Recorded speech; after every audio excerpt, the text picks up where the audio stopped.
The button. Hi, everybody.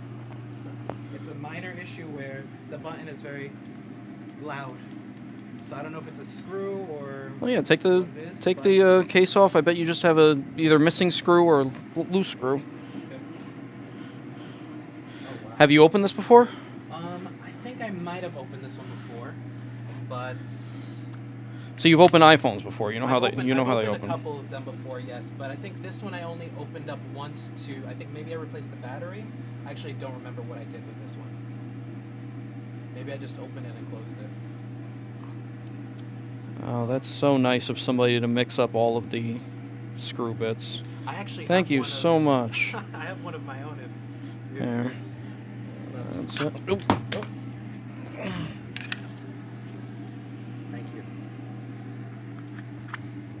I just wanted to see like what a station looks like too.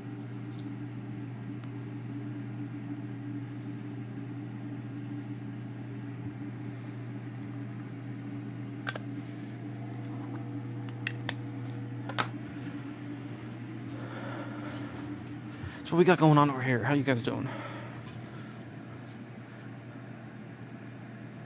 Thanks for helping while New York is being crazy. New York's not that bad right now.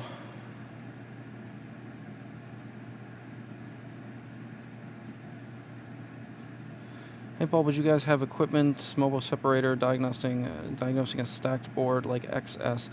We have a couple of them. We were selling one. We were selling one of the specialty nozzles for, I think it was the XS. And it goes on to the quick, so it's a nozzle like this thing, but it had the special shape that would heat up all of the edge of the motherboard. Nobody bought it, so I think once we sold out of them after like 2 years of having them, we just never stocked it again.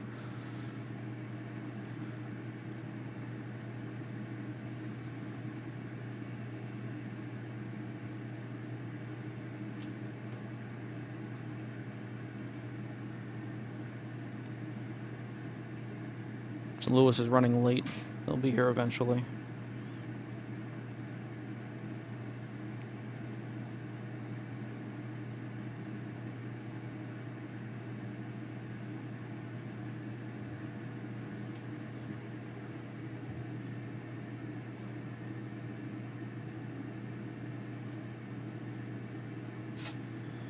Anybody else in the New York, New Jersey area?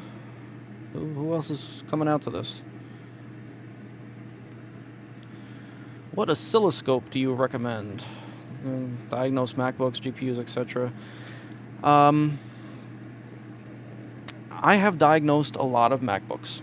I have worked on a lot of MacBooks. I have fixed a lot of MacBooks. I have been stumped by a lot of MacBooks. A lot of MacBooks have gone through my hands. I have used an oscilloscope on a MacBook once, and only once. You don't need an oscilloscope to do this stuff. If you want to learn data structures, you want to actually sniff I2C lines or something like that, then get an oscilloscope. You don't need it. If you want to just fix MacBook, if you want to just fix iPhone, you don't need an oscilloscope. No reason to get an oscilloscope. Me, personally, I'm old school. I like the analog oscilloscopes more than the new DSOs. I don't really like them. I have a Kenwood at home. My dream oscilloscope is a Tektronix, the one that I had in the Marine Corps. That thing was amazing. I see them on eBay every once in a while. I would really like to get one, but they're a bit expensive, and they're getting up in age now, so it's hard to find one that's really good. Which iFixit is best for beginners. We have these little ones that are perfect for MacBook and iPhone. They have everything you would need for MacBook and iPhone, but if you just want to do everything, if you're not specifically MacBook and iPhone, then I would suggest getting that the larger one. That's just, you don't need the pry tools in your kit. You don't need the guitar pick one in the kit and everything. You just need that plastic kit, the larger one that has every single bit you would ever need. The one where you open it up and it has the pry tool and everything, I think that's total waste.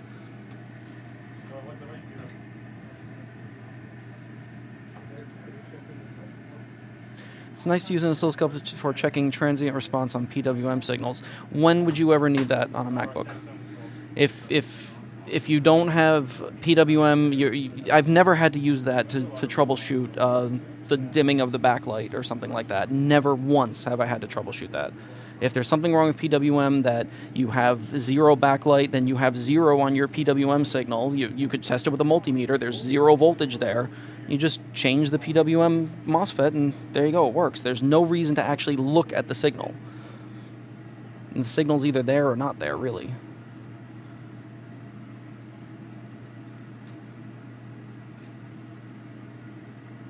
Where do you get schematics? That's a very common question. Google. All you have to do is just Google the board number .brd, or board number space BRD, or board number space PDF, and you will find them. Sometimes you have to pay for them. Most of the time you do not. Only the newest ones you would have to actually wind up on a forum or something where you have to subscribe.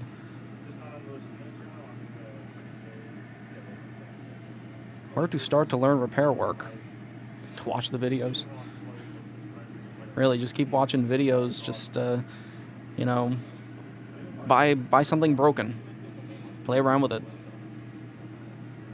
Although people on eBay have lost their minds with stuff that's broken. They think that it's gold.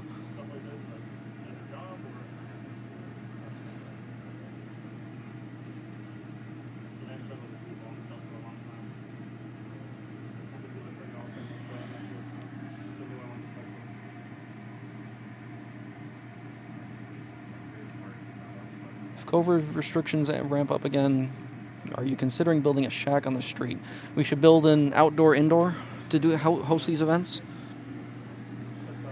So you got the screen off? Yeah, I got the screen off, and I found a problem, which is that this plate was loose, and I have a little screw that's hanging out in there.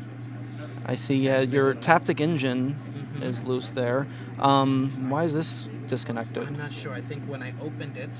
And the very first thing that you should do before you touch anything is disconnect the battery. Okay. You don't want that one of those screws slipping off somewhere. That's right. It's this one,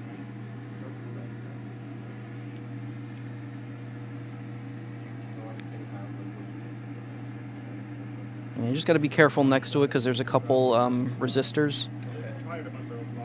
The gas gauge resistors are down in there, and you could break one of them off, and then you don't have gas gauge anymore. Yeah, so it looks like there's a lot of loose screws in here.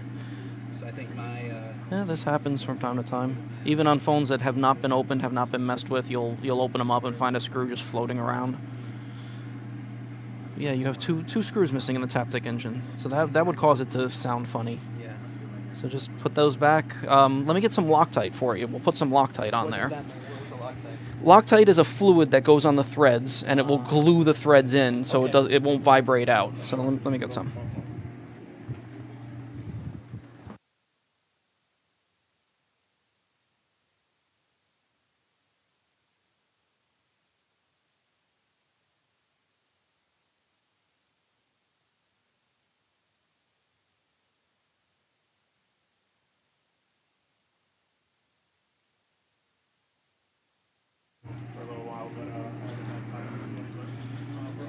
So now what you do is when you get the screw on the end of your screwdriver, you dip the threads into that bubble of Loctite. So make sure that you got some blue on the threads of it, and then screw it in normally, tighten it down normally, and then when that dries, it can't vibrate back out. Okay. Thank you very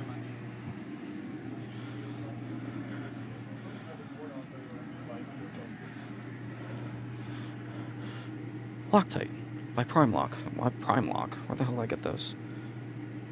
I usually only buy Permatex.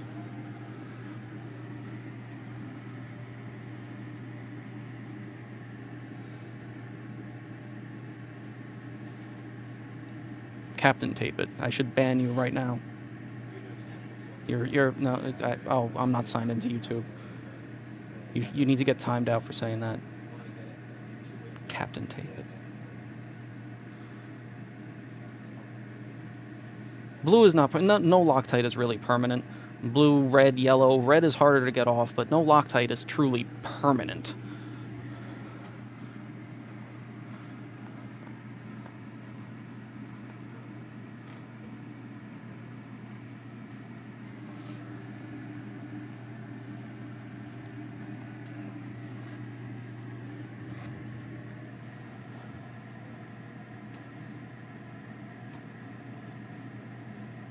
Stream's not working on Twitch. What do you call it? Restream has been screwing up lately. Lewis stopped using Restream for a while. I don't know if we're supposed to be streaming on Twitch, but we signed into Restream for this. I don't know why it's not going through on Twitch that well. Yeah, anybody on Twitch, just switch over to YouTube. Sorry to say. Twitch does not seem to be communicating well.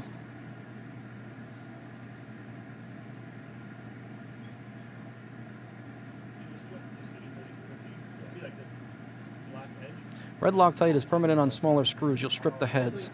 If you see that you have red Loctite on a smaller screw, you should always take your soldering iron and heat up the screw head before you even try taking it out. But it's rare you see red Loctite in anything MacBook or electronic, really. You see red Loctite in a car all the time.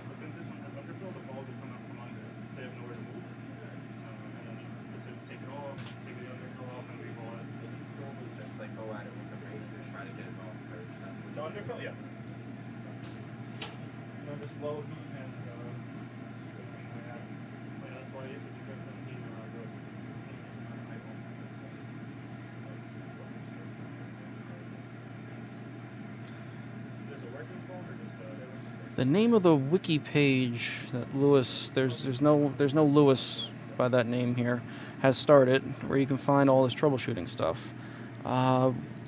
Repair. What was it?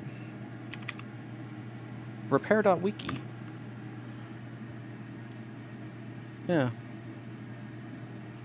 That's our page, repair.wiki.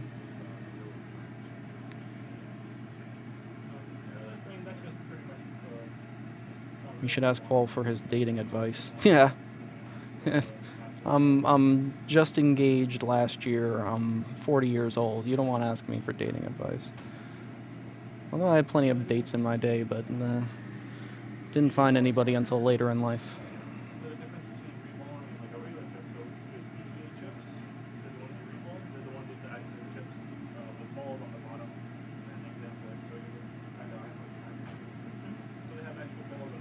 Can I come with the excess board to diagnose it? Would you guys have? We don't have the equipment here.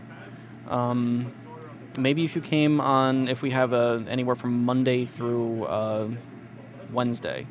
If we have one of these Monday through Wednesday, the iPhone guy's here, maybe he could help you separate it, but we can't dedicate one of our employees to troubleshooting the whole thing out and everything. We could help you separate it, and then you can go through with your troubleshooting and trying to figure it out. But we don't have, we can't really lend out all of the fixtures and everything to connect all of it and everything like that. That's a bit much.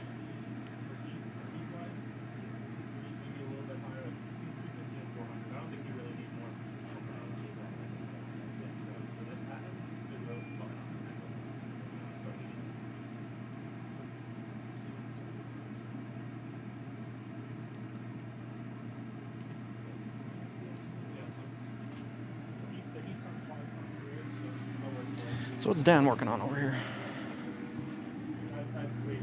Oop, no, out of the way. There you go. What are you guys working on? Samsung S9. Samsung S9. I was practicing soldering. Okay, cool. Oh, here, so use this. This is flux. Oh, right. Are you familiar with using flux? Yeah. So just put a little bit on there. Makes it easier for the solder to melt. And I'd suggest getting used to looking through the eyepieces when working in the microscope, because you have a delay to the screen that really screws you up. And when you look through the eyepieces, you have a 3D view to it. You might have to adjust it though. Well, how you want it. Just look through, yeah. Get used to using a microscope too. Might be probably have similar eyes to the last person that used it. If you're only seeing through one eye, if it's hard to see through both eyes, you have to spread these farther apart. They're all the way close together, so just grab them, pull them. Oh, okay. Thank you. You just keep rotating them until you actually see both eyes at the same time.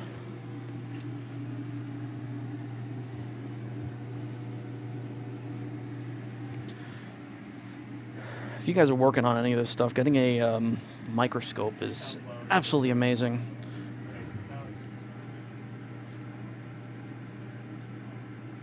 you can actually see properly. Put it in the hand. Put it in the handle. It'll automatically turn on. Yeah, just hope the separation is good enough. Not today. If you listen to what I said, the iPhone guy's not here. He has all those tools. You have to be one of these between Monday and Wednesday when he's here for that. I'm not going to tear through his desk to try to find the tools.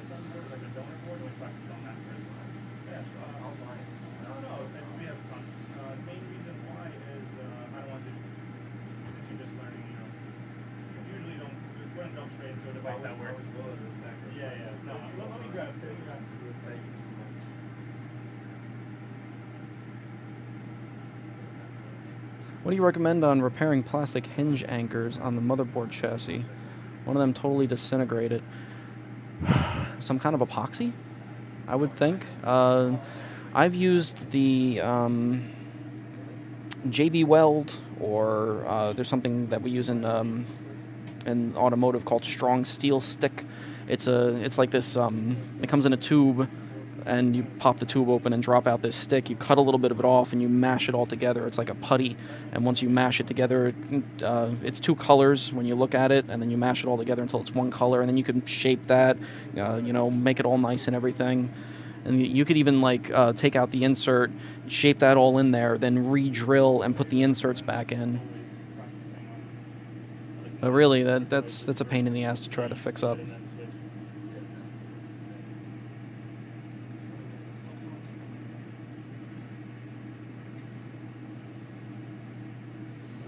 Alex?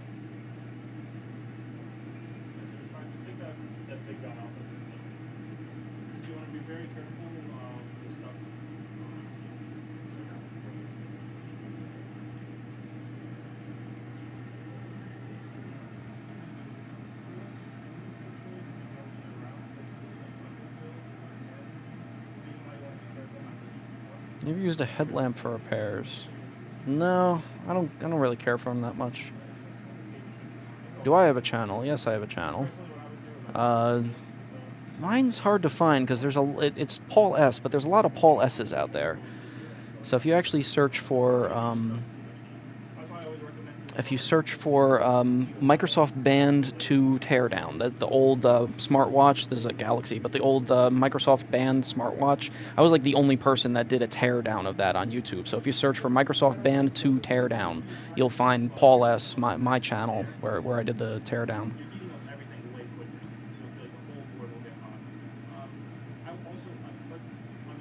Yeah, JB Weld makes a lot of stuff now. It's not just the two tubes.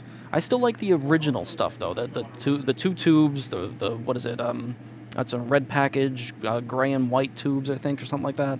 Those are still some of the best stuff ever.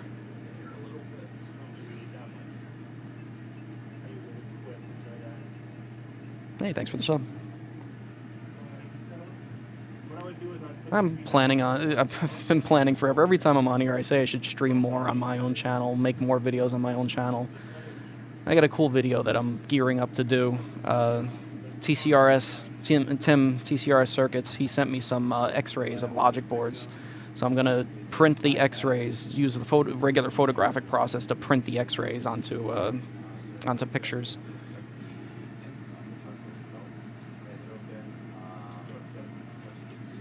Lewis, the scenes are not in this. We're not in your thing. I don't know. Oh, yes, the scenes are in here.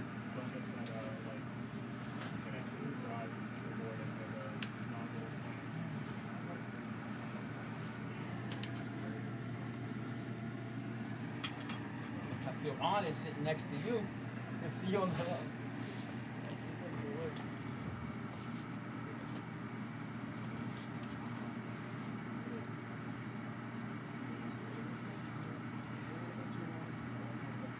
This is going on desk 3.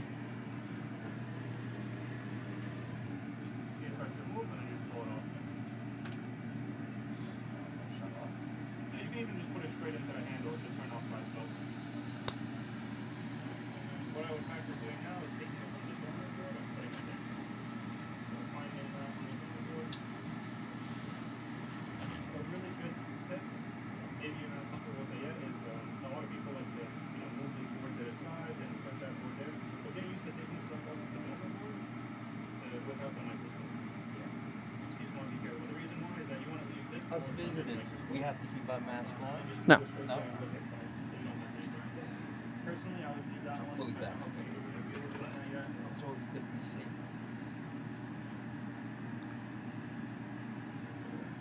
I don't want to pass out while I'm asking questions. You can't breathe. No, they don't bother me. On the right, on those two pads that right You don't mind if I look, do you? No, that's what's going live out. That's on desk 3 over there. Oh, okay, so you do the editing. Nah, not really. No. there. Stop the trip keep flying away. My daughter went to high school for video editing, and like I want her so bad to like make this like a hobby or you know, 'cause I always want to do something with my kids. Like I always, and she just went through it, made movies at school. And I bought her a computer, you know, everything that she could need, camera. She just didn't pick it up. And I wanted to make movies with her, like you know, I always wanted animation or anything, but it didn't work out. Video's fun. There's a barrier to entry though to video because none of the software is very That's why I wanted to do it user with my friendly. daughter. I figured she can get me over that Yeah. hump because to start from scratch, you don't know what software to use, this and that, and it's just gibberish. Yeah, there's plenty of softwares out there that try to make it easy, and they're pretty easy, but they're not very powerful. But then if you want to use like something good, like After Effects or Pinnacle or something, Sony Vegas, there's a barrier to entry to it because you look at the interface and you're like, what the fuck is all this shit? I don't know what this does. Yeah, because I got all the programs, like I download them, and I look at them, and I'm just like, Yeah. you know. Well, this is just going out live here. This is just OBS. OBS is actually really easy to use and configure. That's like the encoder. Yeah. Yeah, I know some of that stuff about, you know, it's different formats, different compression, frame rates, and all that, and encoding. It all makes it different.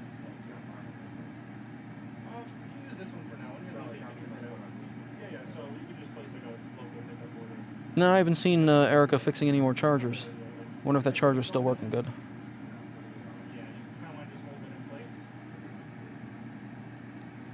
Oh my god, those tweezers are bent to shit. Yeah, I've had that problem so many times when they're so sticky. And I always got to figure out new ways because of my hand. You know, I'm missing fingers on the right hand, so it's really hard to hold the tweezers and the soldering gun.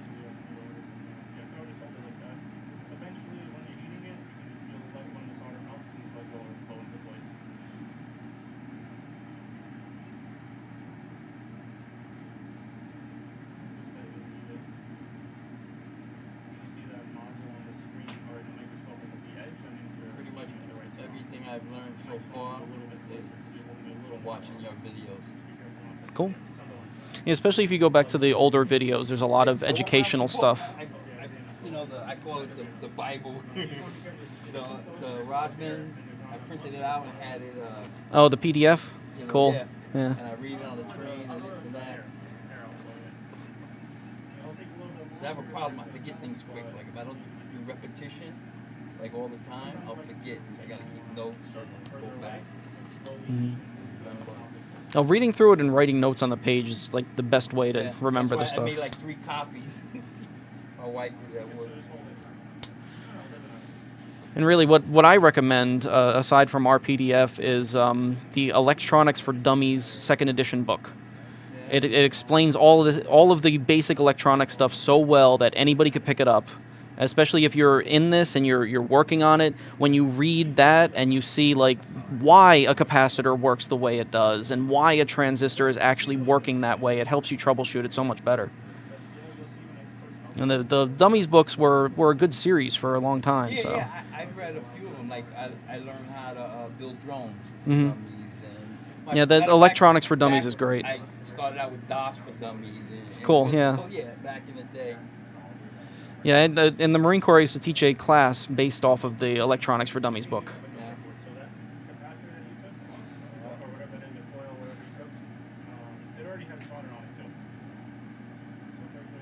Yeah, I try to get the manuals for everything, like on my cars. As soon as whatever car I get, I want to get the mechanics, the dealer's manual. Mhm. You know what parts you need, what tools you need. That's one thing. Having the right tools makes so much easier. That's enough. You can do it either way. Yep. That's fine. Personally. If you're a perfectionist, sometimes like to put it further, but I mean, for practice, that's fine. You can lightly use tapping. Be careful not to, because you hear on iPhone board, you see how many tiny components there are. Let's tap into what they're doing over there. You want to just let it dry up? Let's dry or And that's a capacitor, right? Yep, it should be, or maybe a coil or something. I think it should have some capacitor. You want me to put this one back on for you? You can if you want. I was gonna hold it between you. Okay. That's fine too. You want me to put this guy back on? Which for you? one? The other capacitor. Oh no, it doesn't matter. That's just you could practice with that too actually if you Yeah, want. no, I don't want it to go to waste. Yeah, so go ahead, just you can switch the board and put that one back on. I would put a little bit more flux on there. You'll see it flow in easier too, because the other one was kind of dry.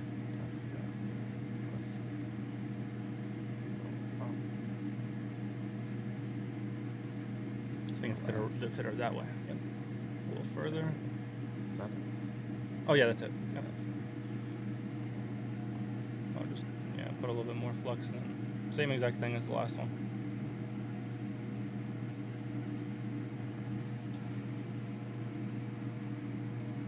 Got stuck to the flux.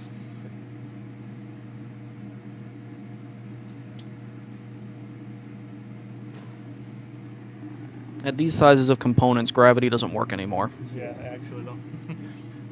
The tiniest bit of stickiness and I it would- sticks to I would anything. try to turn it so it's in the right orientation. And the same thing, just heat slowly from like further away and then move closer. So just be careful, I'd move it down a little bit because it's touching those caps and it might pull them away.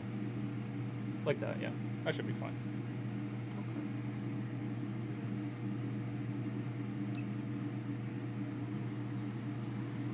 And the same thing you did last time, just heat slowly and give a little bit more flux. Should melt a little bit quicker this time. You think a little? Oh yeah. So the If flux helps you- it melt a little more. Yeah, it helps the solder melt. I would tap the capacitor from the bottom a little bit because it might. Right there, yeah, perfect. Because it would have soldered to the one on the bottom. Yep, perfect. Yeah. And you see once it melts, it'll flow right into place nicely. So nerve-wracking. Yeah. Melt. I think it's soldered in place. So since we're working on an iPhone board, we did something here that I very rarely do myself, is that the hot air station is set at 28% of its output power and 380 degrees C, which is a lot lower than what I usually use. But we're working on an iPhone, so that's what you want to do. The melting point for solder is a lot lower. The board just heats up much quicker with iPhone stuff. You want to be careful for all the components around too. I was kind of explaining before, there's a decent amount of underfill chips. And for example, on this board, on the other side, the CPU is basically close to the other side. So, do you mind if I show real quick? Yeah. Just for this stream. So we are working right somewhere in this area right here. And when you flip over the board over here, pretty sure it's the CPU right there. So you don't want to heat too much with too much heat.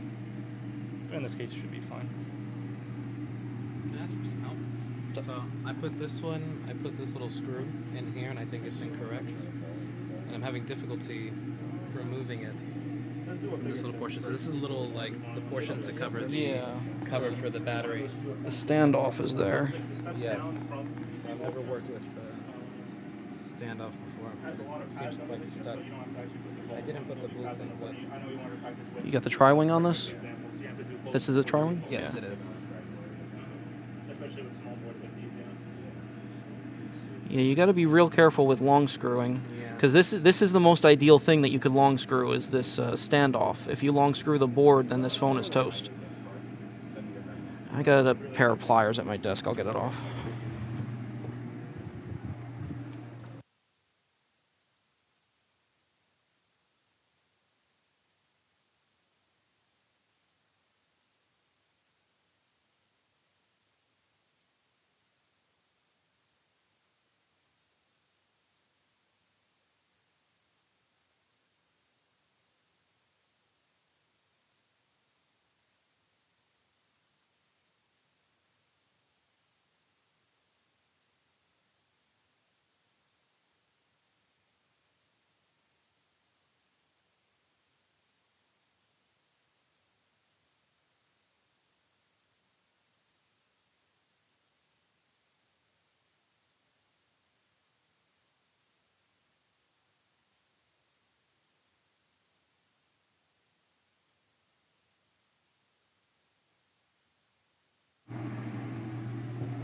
you go. Okay, thank you so much. And does that kit have a stand? Oh, you have the whole kit. Yeah, Okay. I have this little kit. Yeah. So this one, yeah, you can take that one back. Okay. Just using- Well, that stays on the station. Okay. But yeah, you need the standoff driver to put the standoff back. Oh, So okay. I don't know if our little kit has the standoff driver in it. I'm probably gonna have to use that S9. It does. You're good enough. So This is just the perfect little kit. This little cross with the dot in the center. Okay. Good practice. Stand up here. It says it's on this one. perfect example. Exactly what you want.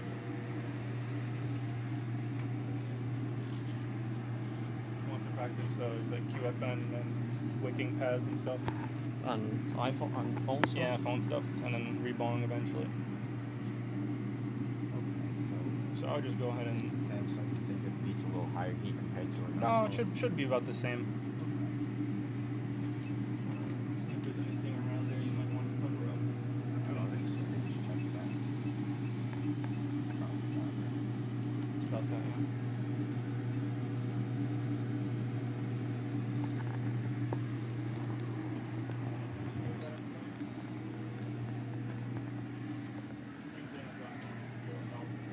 Hey, JP.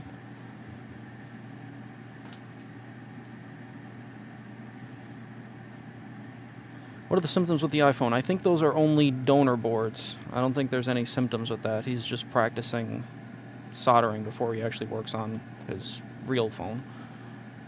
Try to hold the nozzle as low as possible, or just heats directly onto the Well, that's a good thing to do at the beginning when you want to heat up the board in general. Move around in the whole area. But good practice. See it starting to mumble a little bit. Keep holding it.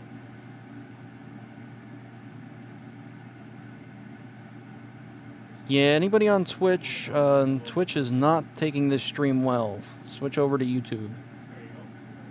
And see here. Restream and Twitch is not communicating well. Put the hot air back. Good practice I like to do. It makes it easier to whip all of those pads. You can put fresh solder on. I'm gonna give you over to Dan because he's the one doing all this.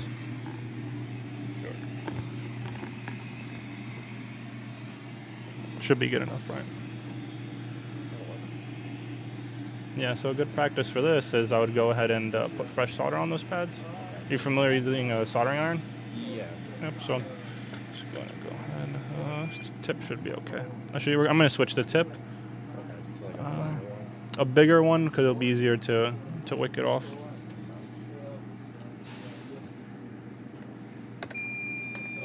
Oops. Try to be careful not to touch this for a little while. Okay. Basically, you're just going to put fresh solder on there because by putting fresh solder on those pads, it'll wick off a lot easier. There's a lot of times where if you leave the old solder, you'll try to wick it, and not even that it'll leave a lot of the solder. It's just it becomes like leaves like jagged edges of solder, and the chip won't sit properly. But Yeah, these, I want to get tips like this, Mhm. nice and flat. yeah, So when you're working with this, what's a good temperature range to use? what do you mean with the soldering iron? Yeah, like when you're re-wicking, like would you use like a higher temperature? Or So when I wick, you don't even need the hot air station. yeah, You just pretty much need a soldering iron. I think we have it set to like 740. Or either 740 or 840, yeah. Very, very hot. I think mine at my desk, my smaller tip is set to 740 because the higher heat kind of kills the tips. But the bigger tip I always have set to like 840. And they rarely fail. So there's already flux on there. Just, you can grab the soldering iron. That top wheel of soldering wire, yeah. should I just like You can just pull. Either you can rip a piece, whatever's easier for you, or you can just pull it from there. It's a personal preference. You use a long piece because you don't want to burn your fingers. Don't worry about it. We have a lot of this stuff. So now you can grab this. Just be careful with the soldering iron here because you see all those little capacitors and resistors around. If you touch them with solder on the soldering iron, they're going to probably come right off. So here you want to be careful. So basically just grab the soldering iron now. And you want to, while you're touching those pads, you want to put fresh solder on it. Clean it off too, and use this wool. You want to make sure it's nice and clean. Just dab it in there. Yep. So if you want, you can put some on the tip right away, and just touch those pads. Just be careful not to run it into anything. Yes. Yeah, there's no fan in the handle. That's good. Just lay it flat.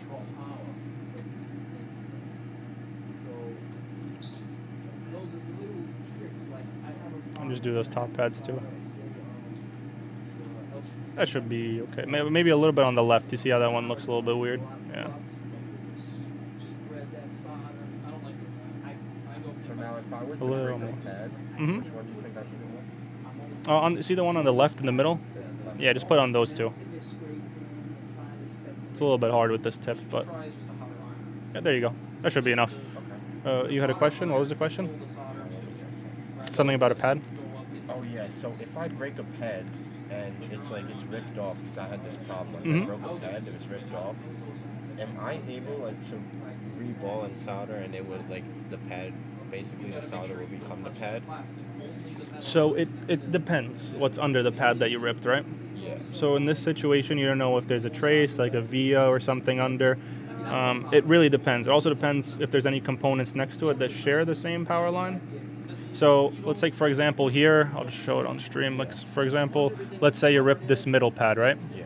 There's a via under it. What that is basically kind of like a trace that run between the board. There might be a little hole that leads to that via. You'd have to put, for example, a solder ball and connect it to the it will connect to the chip and it'll sit properly on it. It honestly depends what's under there. Sometimes it's unconnected. Sometimes you don't need that pad, but it really depends. You'd have to look at schematics and stuff and see exactly what it is. But a lot of the times you can rebuild those pads. They also sell kits and stuff that have little copper pads you can put back on. But it really depends on what you rip. It doesn't happen often though.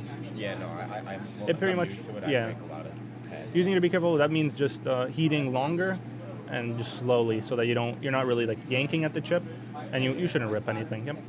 So now go ahead and grab the wick. You don't need both, just this one. And you said you've never done this before, right? Just gonna Live right now. yeah. Flip the switch.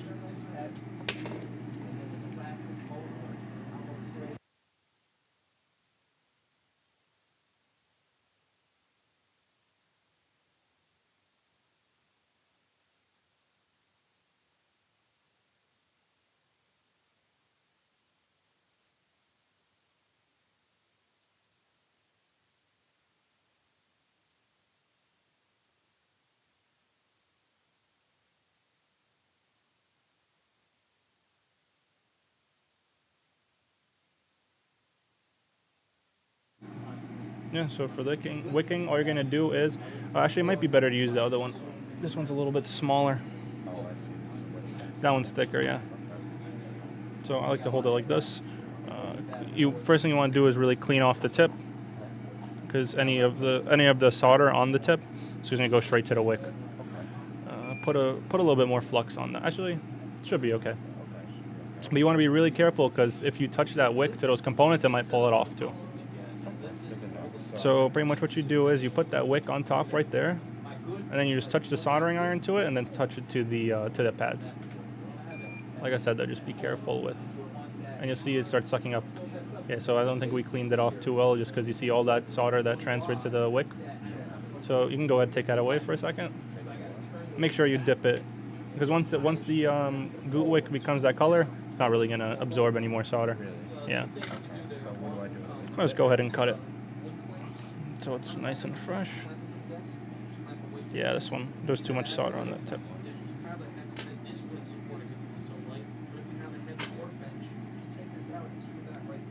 So when you're wicking something, do you normally add solder, wick, and then add more, or do you can you just wick off what's there?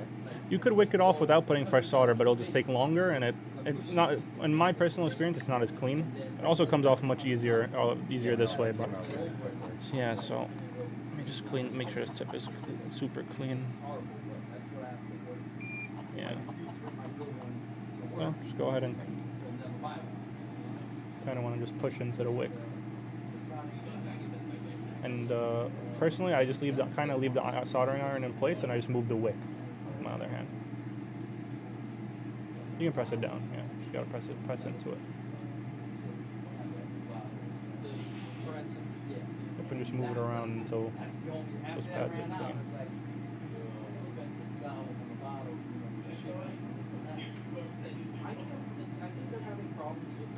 You want to be careful too, because sometimes the wick will solder to the pads.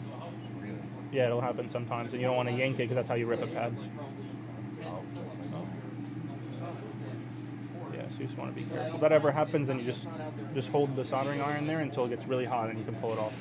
Also, you can use hot air later. I'm just gonna move it so I can see a little bit better. So it looks like it's pretty clean. Pretty clean, except for ones on the left and a little bit on the top. So try to go one more time quickly and just get that off. Is this clean enough to do it? Yeah, it should be fine. Crest makes a ultrasonic fluid. Branson GP would work well too. The general purpose fluid that would that You can put a little bit more pressure on it, honestly.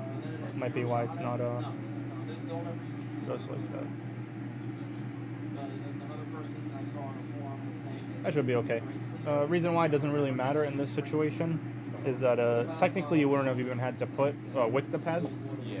Since Because it's it was already on there. Yeah, so you're not really reballing anything for this chip. Since you're not reballing it, those pads don't have to be clean because the chip's you're gonna have to put new solder on those pads anyways. So I'd go ahead and clean off the flux, the old flux, because you see the color of it. It's like brown. I want to go ahead. What I do? Yeah, we have alcohol, but I would go ahead and heat it up first. Because if not, I've actually had this happen before where I would try Q-tipping old flux without heating it up, and it would get stuck to the Q-tip and then pull the pad off. So that should be okay. Once it melts, just go ahead and take some alcohol from here. You don't need the hot air anymore. Just heat it up a little bit and then you can Q-tip it off. This is isopropyl alcohol. Yep. Just like 90 something proof, or 90 something %. Basically as pure as you can get it. Won't damage the board either, or cause any corrosion. Yep. Oh, that's fine. You see, I don't know if you can see here. See on the right, those two caps are soldered together. Yeah, you see that? I just want to show you for an example. A good example for stream. Microphone moved. Yeah. So you see that? On the right, those two caps are together. Depending on what they are, it could cause it could short something. Maybe two power lines. I wouldn't take it with the tweezers. You can just touch it with the iron later. But I just want to show you an example of what could happen if you're applying new solder, or even, it can get those two caps. Depending on what they are, we don't know what it is because we don't have the schematic or the board view for this. If it's the same power line, that'll be no issue. It won't cause any issues. But let's say, for example, the top side is, let's say, a 5-volt rail, right? So let me show it so the stream can see. Let's say, for example, this side of the cap is 5 volts, and this side is ground. You're going to be shorting that power line. So you just want to be careful when you're applying solder and stuff like that. So what I would... In theory, like when I reball, technically it should separate, right? Like when I go to reapply the chip. It depends. If there's too much solder, it won't separate. Okay. For example, let's say you put too much solder there, it won't separate because it'll just keep it bridged together. But an easy way to fix that is either wick it, or sometimes what I like to do is just grab one cap, pull it off, and put it back, and sometimes there's just not enough solder to keep the bridge there yet. So what I would do here is you wanted to go ahead and put fresh solder. Fresh solder. Or fresh flux, and then fresh solder. So some flux on there. What I'm going to do is I think I'm going to switch it back to the other tip. It might be a little bit easier for you. Because the other one's a well tip, so... Yo. Hello?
think they have one that's close to it, but it's not as fine as that. Yeah, sorry, I was just muting it because I had to talk to someone real quick.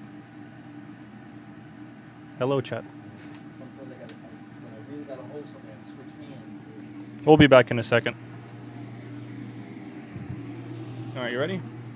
So what I would do is I switch it to the smaller tip now. Just go ahead and put new solder on those pads before you put that chip there. You went for the orientation of it. And rip the foam off the Yeah, floor. And that There's a little dot on it. that's the main thing to remember if you don't have the schematic or the board view. Personally, I wasn't really paying attention, but I think we can always rewind later and check. Yeah. Sure, I'll check on my phone while you put new solder on those pads. Thank you so much. Actually, what I was supposed to mention, but I completely forgot. Yeah, so especially if you don't have schematics or board view, you want to remember the orientation. That's super important. It's actually a good thing you caught that. So just go ahead and grab that wire, and then just all you have to do with the soldering tip is just touch it to the pads.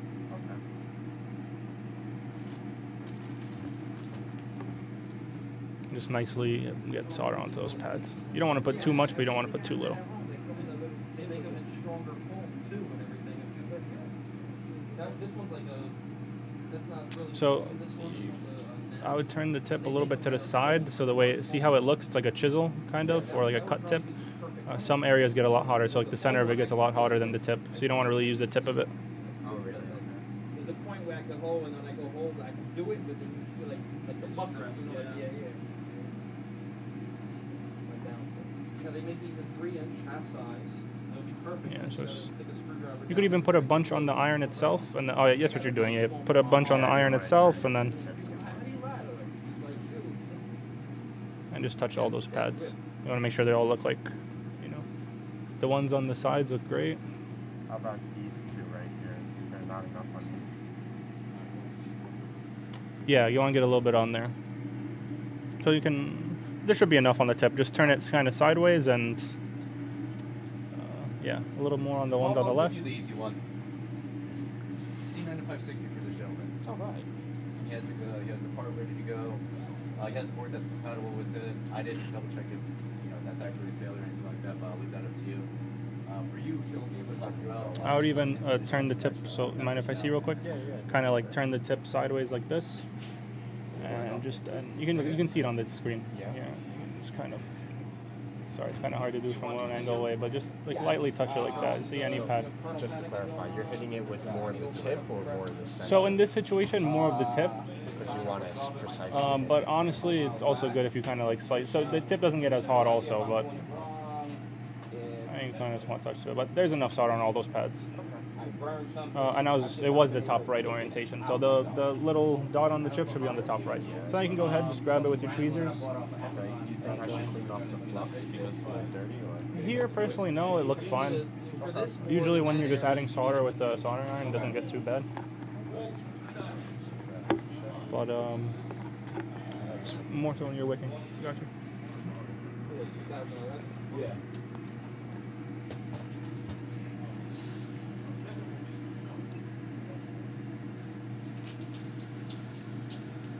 So same deal as that capacitor you put on before. Just go ahead and heat it, and try to put it as close to like the right areas. So something like that. Yep. And start heating from a little bit further away so that it doesn't flow out of place. Try to line it up as close as possible, and you'll see it'll just naturally flow into place. Also here on those pads. So the main reason why you want to put more solder on the pads is if you're taking it from a new chip, that new chip won't have any solder at all on it. So when you're taking from a donor board, I rarely do people put new solder. You see that one capacitor that was bridged? Mm-hmm. Yeah, it's not bridged anymore, right? Yep. I don't think so. Looks good now, yep. Okay. You don't want to blow air this way. You don't want to heat this at all. So hold your air going across here, like right touching this. Might have to turn up the air a little bit.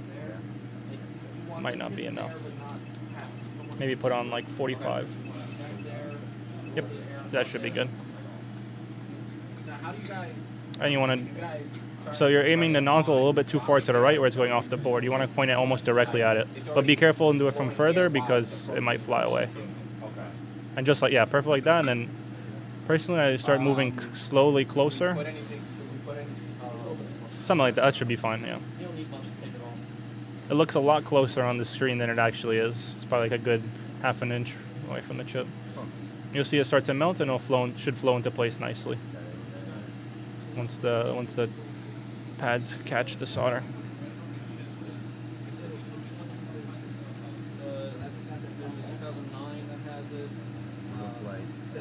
Just keep heating it. I don't think that solder is melted too much. Yeah.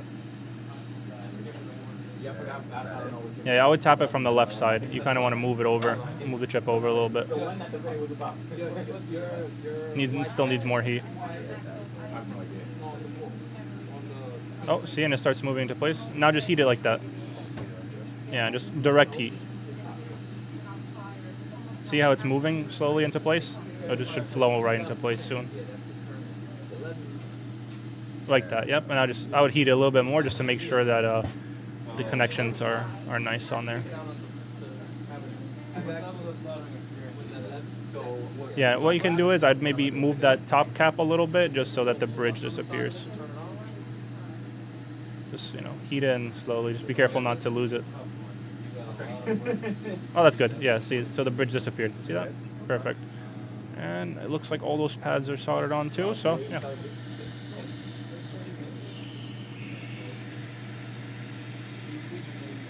So would you think it's good to clean it up with alcohol? Yeah, so what I do here, board's already hot, so just take alcohol and Q-tip it nicely. We want to make sure that the board cools off a little bit because I think everyone's had situations like these where if you don't let the solder cool off, and he'll go to Q-tip it and stuff will start falling off. Really? Yeah, because these boards get very hot. You don't have to be super light with it either. Yeah. No. You won't rip anything by putting a bunch of alcohol. Power strip. There you go. Would you say this is like a little too dirty?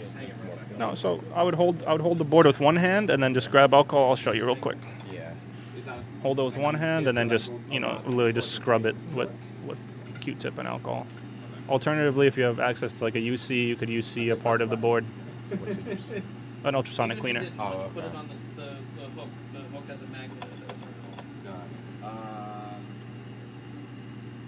Leaving flux on the board won't damage it either, but we like to clean off all the flux we can and make it look like no one was there. To clean the pads, do I have to?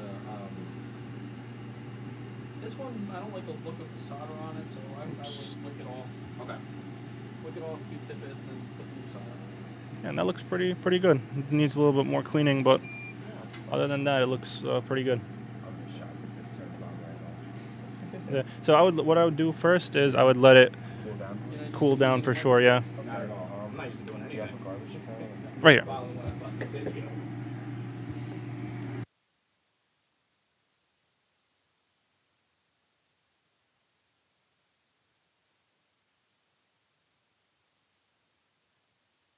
I like to call this is rapid cool technology. I'm just going to leave it there in the fume extractor. Give it a few seconds and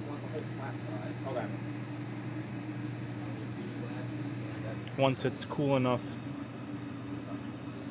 yeah, it should be fine. It's cool enough.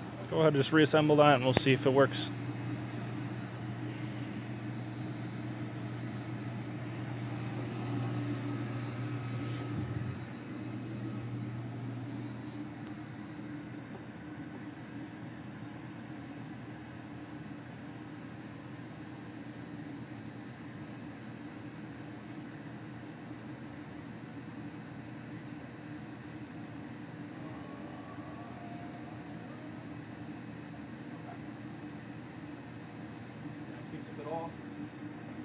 Flux can lead to electromigration, so it's important to remove. True.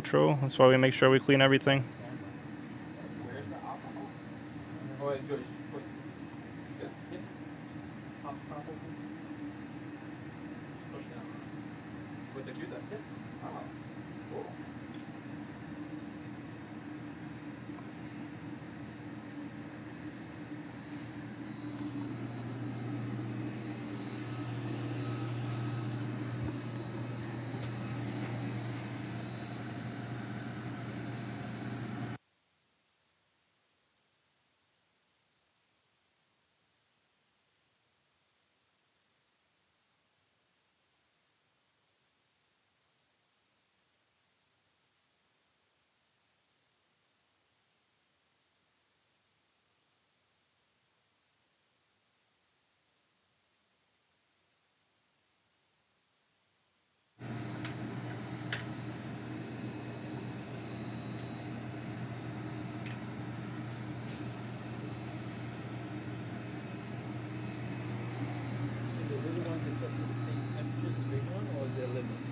You can set it how you want. I think it's 50 degrees cooler, but 830 I think is the hottest. Yeah. And I think that's 850. That's Fahrenheit. Yes. Celsius is what, like 420 versus 450. C9560. That's good.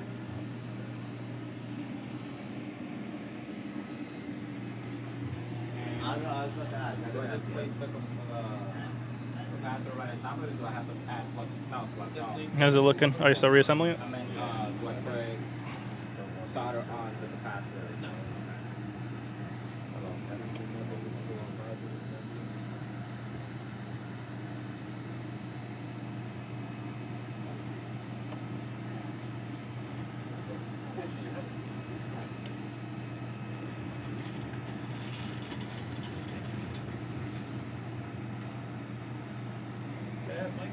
Sure. All right, I'm going to pass the mic off to Lewis.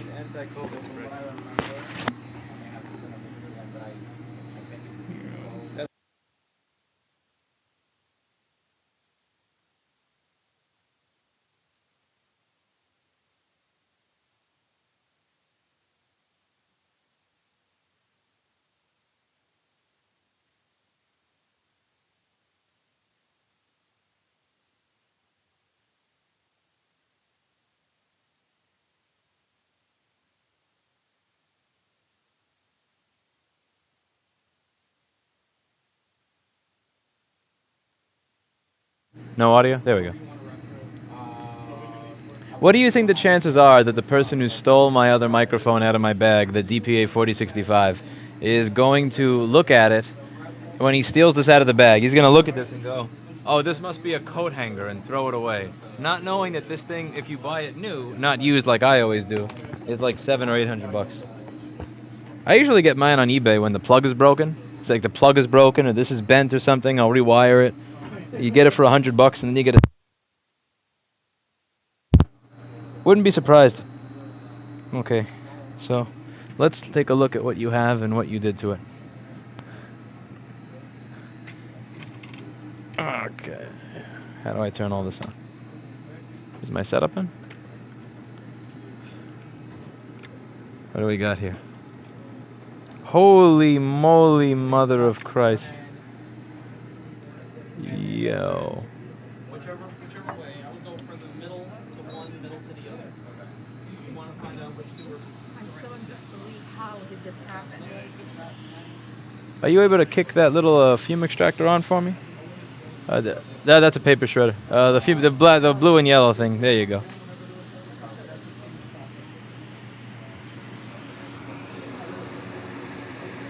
My God. Okay. So this is welded onto the board.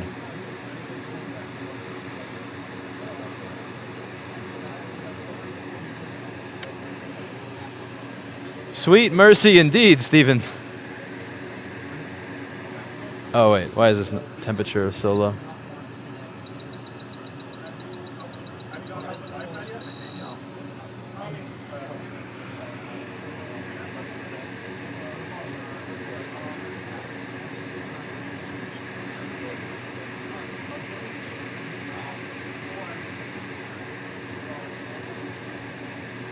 Bruh, whoa.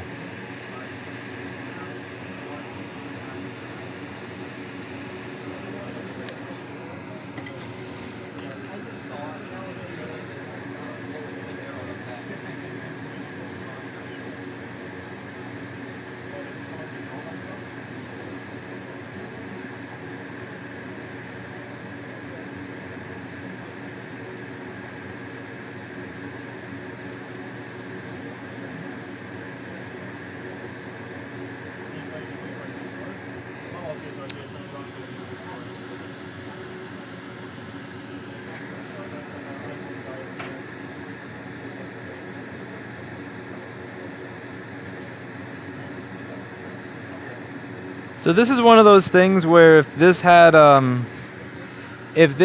data leading to a terrorist attack on it, given like 50 or 100 hours, someone could fix it. But this Paul, I would call this a nope. Is that the ISL or the? This was the ISL 6259. Yeah, this is one of those things where I thought I'd take the chip off and then I'd have to teach you how to run solder a QFN, then teach you how to do jumpers, and then you eventually circle back to this. But this is something that I'm pretty sure that even Paul or I would say no to as a paid repair because you're unfortunately destroyed. So this is where the current sensing circuit once was. I believe charging is on the right, battery is over here, and the battery current sensing circuit, which is designed to tell you how much power is going through the machine, has completely burned up several layers of the board. Even if I were to get a chip on here, it wouldn't sit straight because the board itself has bubbled in this area entirely. You have to cut the whole thing out and then do leaps of faith. I'm not saying this is impossible. I'm just saying that, like, I would say with Paul's skill set, maybe 5 to 15 hours of work to make this work. So I don't know if this is a great example for this. Because I know as a paid repair, he would say, oh, hell no, because, you know, it would be more than his salary to fix this. Yeah, this is... Yeah, I would say this is beyond anything economical to fix, I'm afraid. It, unfortunately, does not even present a great example in terms of, you know, you getting some soldering practice or anything. So I feel kind of shitty there.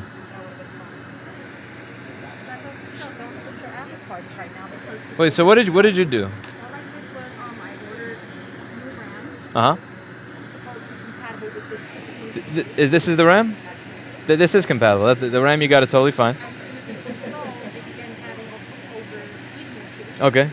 I opened it up and literally while this was happening, I saw it once. Like it went on fire. Now, when you... Were any of the pins on this battery connector over here bent? I'm not going to be mad. It's already blown up and it's already dead. So just that... So here's the way I can... The only thing I can imagine is some sort of short circuit regarding the battery, because it was the battery current sensing line that this happened to. But yeah, I apologize for being the bearer of bad news. But that is totally cratered.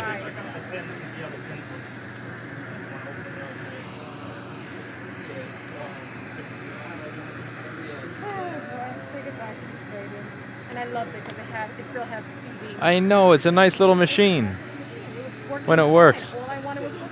Paul, how does that cratering happen usually?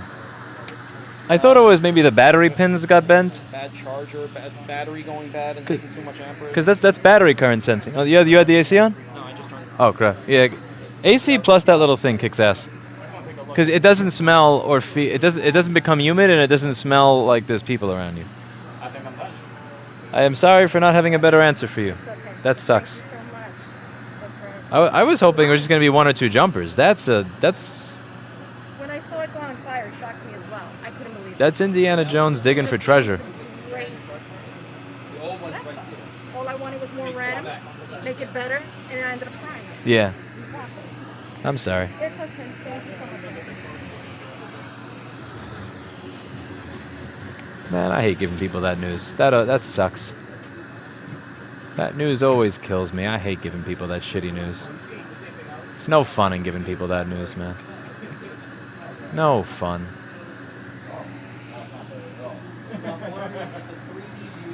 You know what else is no fun? Spending an hour in a police station to realize you're still not getting your stuff back. But such is life. Okay. So, what do we...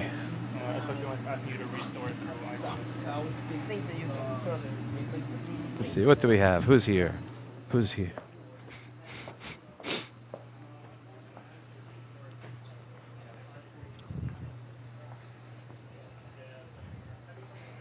You get a haircut, Orhan? You look fresh. I'm jealous. My hair looks like shit. Also, not only does my hair look like... You have more of it, too. Like, your hair is kicking ass, Orhan. I just want to say that. Whoever cuts your hair is doing a quality job.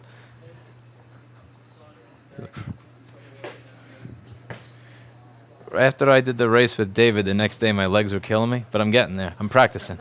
Like 15 years from now, I'll be able to tie you. Oh, you have a nice day. Oh man, that's. Hello. How are you? Hello, it's Steve. You teach me. You train I remember you. You were the first one. You were the original. How's everything? I'm good, man. I'm still doing it. I opened my own repair store. I've been rocking it since. In Queens? Yeah, in Queens. That's awesome. So you remembered you right away. Yeah. He's like, I was the first one. He was the test subject. Oh, guess why he's here. What? Why is it? Take it off. Take a guess. Just take a guess. Any guess. It's not a MacBook. Well, it's not a MacBook. You bought GameStop at $4 and you want to gloat. No. Maybe hit it. I'll give you another hint. We sell it. Yeah, you sell it. I'll try that one. You sell it. It's not cornholes, by the way. He wants Flux? No, so he's here for something that we sold it that broke. Oh. That could be anything. Especially if it was from him. No, but it's not a MacBook. It's not a MacBook.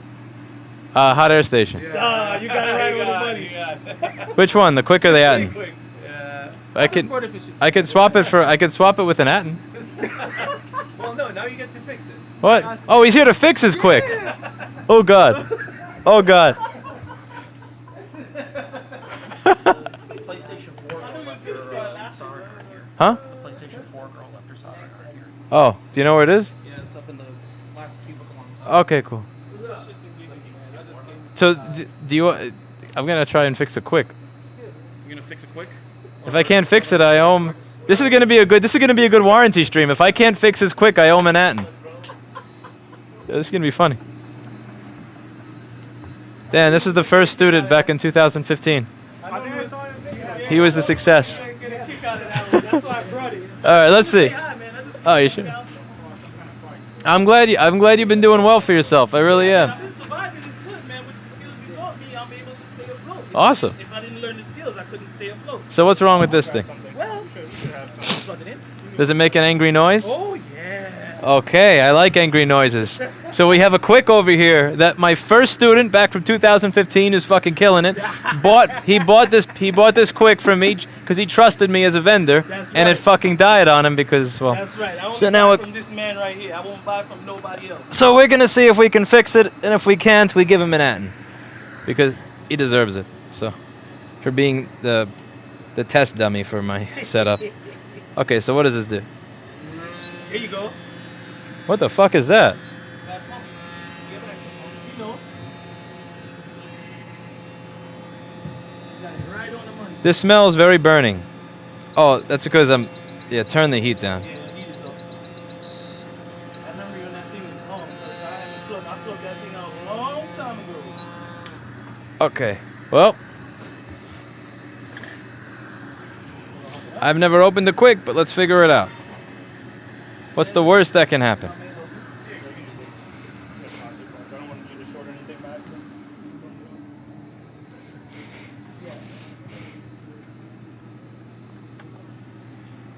Donuts? Where did all these donuts come from? Oh, thank you, whoever sent the donuts. I have a steak lunch on the way. I should have eaten while I was out. I forgot to.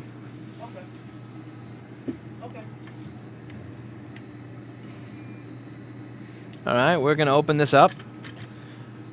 This is what we call standing behind your product here. There's a new pump. How much water is in that one? Nothing got in the pump. How much 186 First Avenue water is? It's it's warranty. Hey, listen, if Apple can use refurbished parts in their repairs, then why can't I? Plus, is that a warranty, right? Completely out of warranty. No water damage. Still plugged in, no problem. I knew that. I shock you all.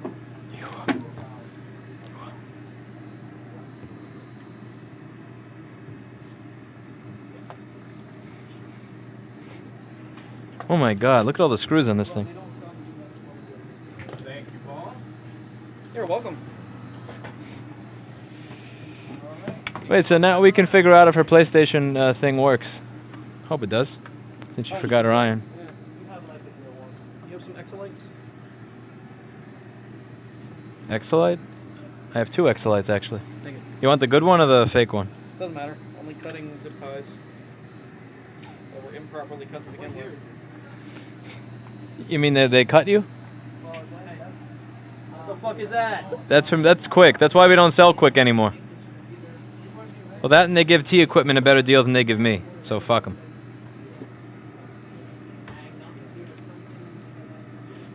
If you cut your zip ties like that, you should be drawn and quartered. Louis should have taken the donuts to the police station. Yo, I found where all the Italians are that I didn't think were in New York City anymore. Because I grew up on Staten Island and it was nothing. I was surrounded by Guidos, including most of my family. And then I left, and it's like, where, you know, at 15 years pass, and it's like, where'd they all go? And then it's like, oh, you were all hiding inside the police station. Now I get it.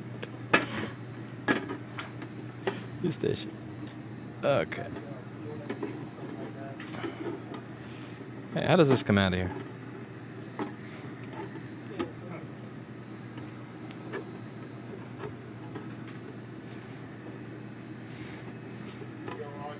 They were very nice people. Shout out to everybody at the 9th Precinct for treating me with kindness and respect in spite of my idiocy. I really appreciate it. Thank you very much. It was very kind of you all to not laugh at me for my story on how my stuff got taken. It's never working, Viker. Twitch is... Go ask Jeff Bezos. Jeff Bezos will help. He will fix it. Jeff Bezos, the man, will fix... Oh, there we go. Okay. So what's wrong with this blower? So this is the blower. And it's connectorized. So, lemon character moving in excitement. Well, thank you for the lemon character. Now, are there any caps in here I should be afraid of being charged? Or? No. Thank you for the 8 pounds and 99 ounces. I really appreciate it, Daniel Graham. Did you get the video? The detective's going to get the video. I don't think I'm allowed to get the video. Hope they do. Had a lot of really valuable stuff in there that's gone. I miss my little framework laptop. I miss it greatly. Oh, okay, this is kind of nice the way they put it in there. And not only is it mounted, it's removable, but it has these grommets so that it doesn't make the case vibrate. So where does the blow? How does the blower attaches to this thing? Yes. Are the blowers in this real cheap pieces of shit? I don't think so. They have a decent motor on them. They're like stepper motors. The blower sucks. That's It technically both sucks and blows. I mean sucking is blowing in reverse. That's fine. What if I want to mess with repair but not ready to start a business yet? Come by here. Find shit like this in your community. Surely somebody else out there is doing something like this. They have maker spaces and all sorts of I'm gonna shit. get some pliers to pull that through. You wouldn't trust cutters? No. That would cut it.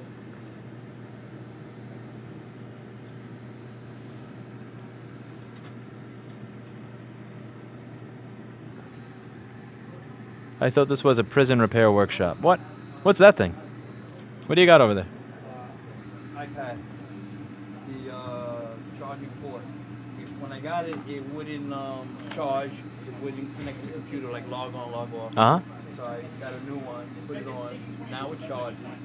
Now it connects to the computer, but it's in DFU mode because I have to restore. It keeps giving me that USB communication error.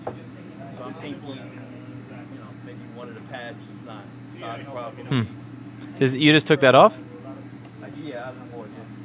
But like those solder pads over there, did you tin those already or? Yeah, the bottom ones. Okay. I tinned them first. I actually took that off and on 3 times. So yeah, I cleaned them, put fresh.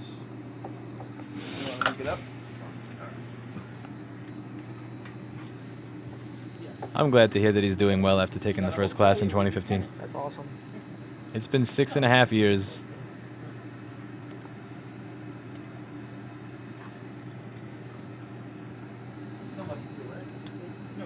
I feel bad for that lady with the ISL thing. I thought it was going to be, okay, you have to come back.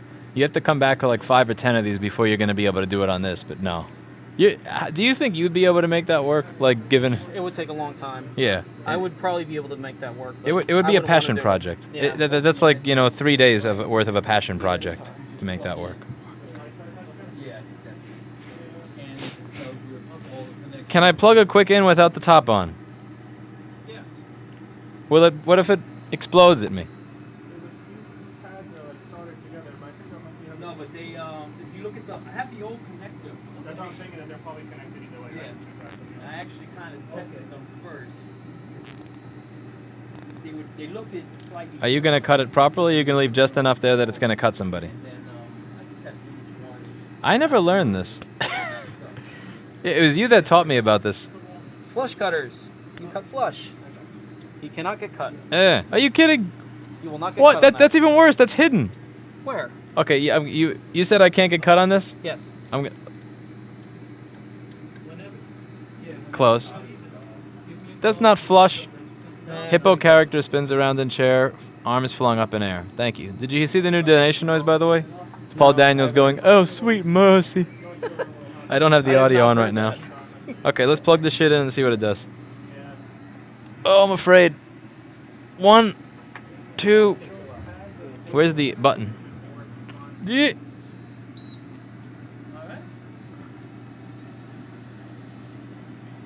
Whoa. That's 100 Celsius. Let's put the temperature up. Alright, take it. Don't know where I knew Lewis would fix it. Yes, Lewis. Definitely me. Yes, Lewis fixed Yes, it. I did all. I definitely did all of the work. Lewis fixed it. Okay, this is beautiful. This works. Now, how do I make it? We have too much Steve's. Wait, your memory still works. I'm jealous. That's why I'm shocked. I'm like, Yeah, my memory. Does any of these in the store have working memory? One of them. really? Yeah, Camille's didn't have working memory. Mine has no working. Where's the memory chip in this? What's that? This is that. Yeah, remember? Yeah. Because I have one for reballing. And then I have the other one to take chips off. Yeah. Actually, Man, it's so good to see you again, man. I'm really happy that Yo, you. I'm glad of your success. You did a great job. I'm I glad. love it. You came a long way. So many people that I knew or worked with, they became a CPR or something. So seeing somebody that still got their own shop going for them is I'm awesome. Still running it, man. You still doing the automotive stuff, or? Nah, I stopped that. I actually gave that up, man. I'm done with that. Yeah. Left So you that and alone. Paul were in the same position there. Yes, sir. Paul used to do automotive for a living, and then Yeah, he that's gave right. up. I don't want to do that again. What? You get tired of that stuff, man. Working on cars for a living it kills you, man. And with really kills your more annoying and difficult with each passing year. Exactly. Okay, let's put this down. So over here we have a working quick Yes. It's gonna until go right back on the my next table. time it dies. But When it you dies, I'll buy a new one. you have a lifetime warranty here, sir. You selling new ones now? You said what We- you selling the new one? Which one you selling now? The Atten. It's slightly more powerful, and it doesn't make my lights blink. So it has some it's better filtering. How much these going for? That is I think 230 something. Oh, it's almost Yeah, about the same. it's those are cheaper to buy than the quick. Oh no! How do you? There we go. God bless you. NL, do you know how to close this? I'm hungry. God bless you, sir. You're too kind. You have to snap it into place. I may have put it in backwards. Yes. Yeah. Somebody stole my fork. I wonder if it was an L. Did an L steal my fork?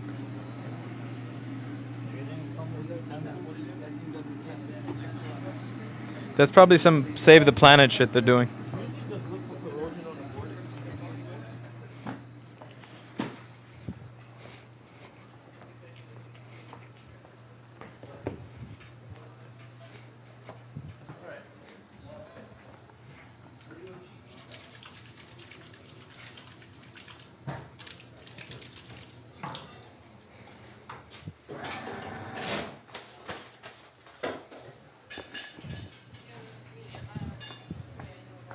Do we have forks by any chance? Oh wow, we have 400 of them. I only need a 1. And a knife made of metal. Come here, hi. No.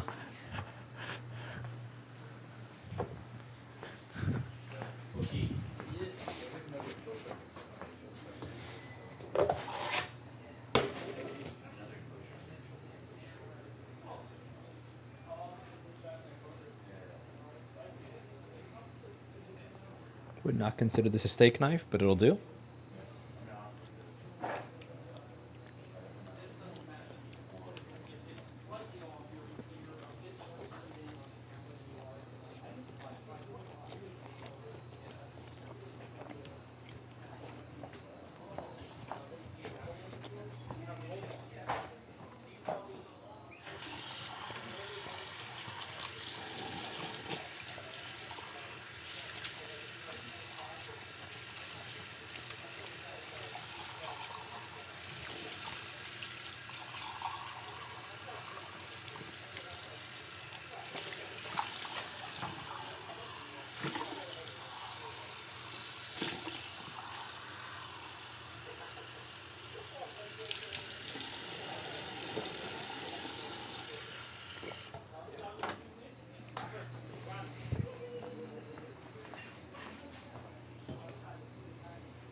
now I pushed it in. It went all the way in. It took some force to push it in the rest of the So way. this had came out. Yeah. And then worked its way out. But you have a whole meeting, so whatever, my quick is working again. So I'll go back home and sleep. I was using the Weller because I had the Weller. I have the old Hackle that Lewis told me to buy back then. And then I said I went back to the Weller. So I said, you know what? I'm just gonna use the Weller. I'm not even gonna bother with the quick. Weller 805 or something like that. Yeah. It's pretty decent, but the switch gets on my nerves. That 'Cause thing. every time you press the switch, That thing's a it's like it workhorse, doesn't want to but turn on. But it's good. It's good. It does the job. it's got no frills to it. It does the job. But I just like the quick because you take it up, it's hot, pick it up. I like knobs. The Weller have knobs. I'd rather have knobs. Yeah, the Weller has the knobs. That is correct. So I can adjust the temperature, turn it down, turn it up. My cheap $50 one has knobs. It has knobs and then a digital readout, so you know where you're at. And that $1,800 JBC doesn't even have that. No. That should have voice activation for Mine was $1,800. $50. No, No, it should have cognitive. Nah, that JVC was well overpriced. That thing should have cognitive. It should have a little probe, and it should just know what I Tell want. it what to do. Jess actually paid full price for those.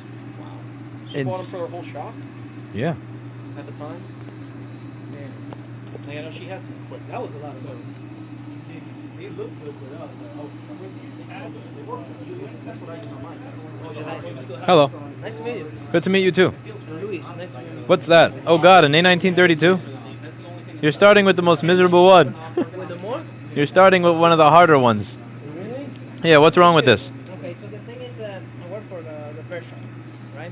So this thing for a year in the shop, nobody came and pick it up and nothing. We say, hey, we're gonna fix it.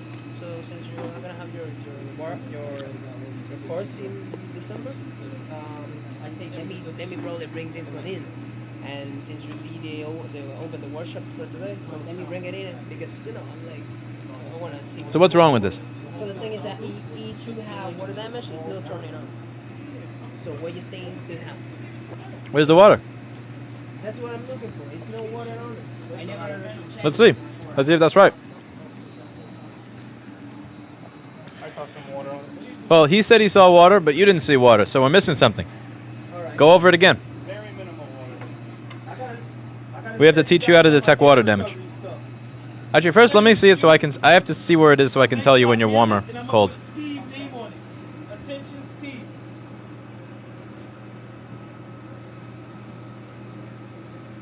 I feel that this will I can see it clear as day. Let's see if you should be able to find it. Let's see. I'll tell you when you get it. I give you 10 minutes.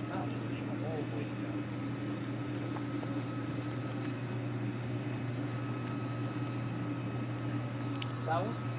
There you go. So what is that? Those are capacitors, right? What are they for, though? We have to find a schematic for this. So Okay. you have a computer in front of you that should have schematics on it. I think if you, in the keyboard and the mouse, that you just have to turn on. So you do this, and it'll switch. You hit this little HDMI button, and it'll switch you over to here. Ask one of the... Dan, you know what the password to this computer is? What's the classroom password?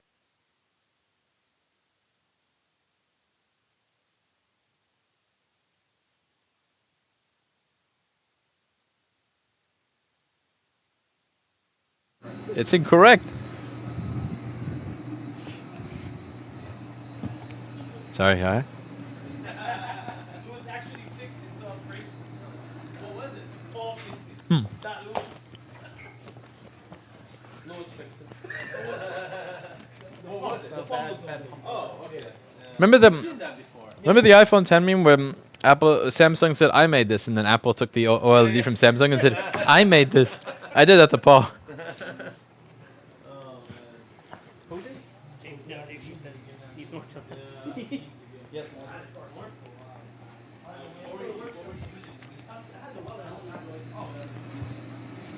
Okay. You know how to use Flex Board View? No. It's not a very intuitive program. They made this in Australia. Nothing's intuitive there. So go File, Open. Look, what's the board number of this board? All right, so go to Schematics, the folder. Let's try and figure out what this is. So this is an A1932 or A20 something. This is an A1932. So let's see if you could find that number anywhere on your board. A20-01521. I just want to confirm that we're looking at the right one. Yeah. No. 19. Yeah. Is that number actually written anywhere on this board?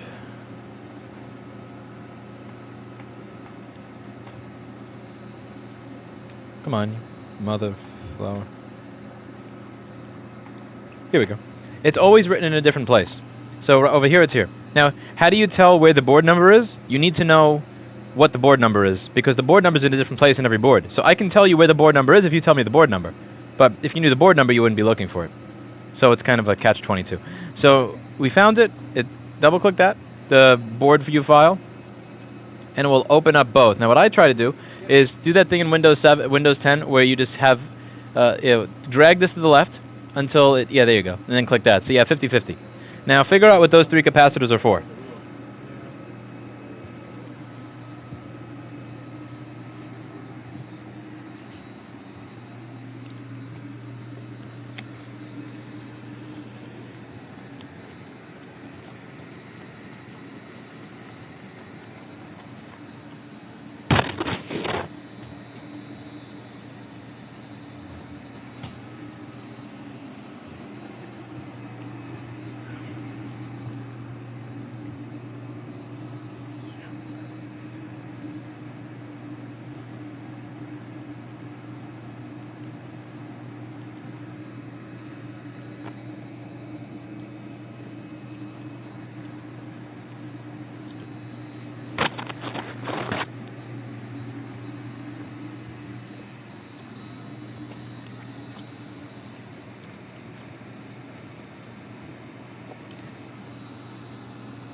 They will send us some information. It will connect it to this chip.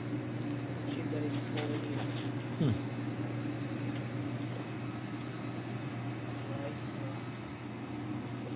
Like this? PPD. So one of the main lines. No? We know water went over here. Let's see what the circuit's for. So let's find this chip, Q7660, on the schematic.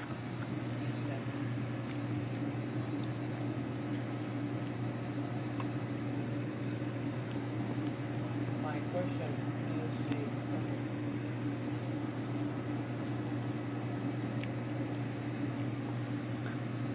how should I use this?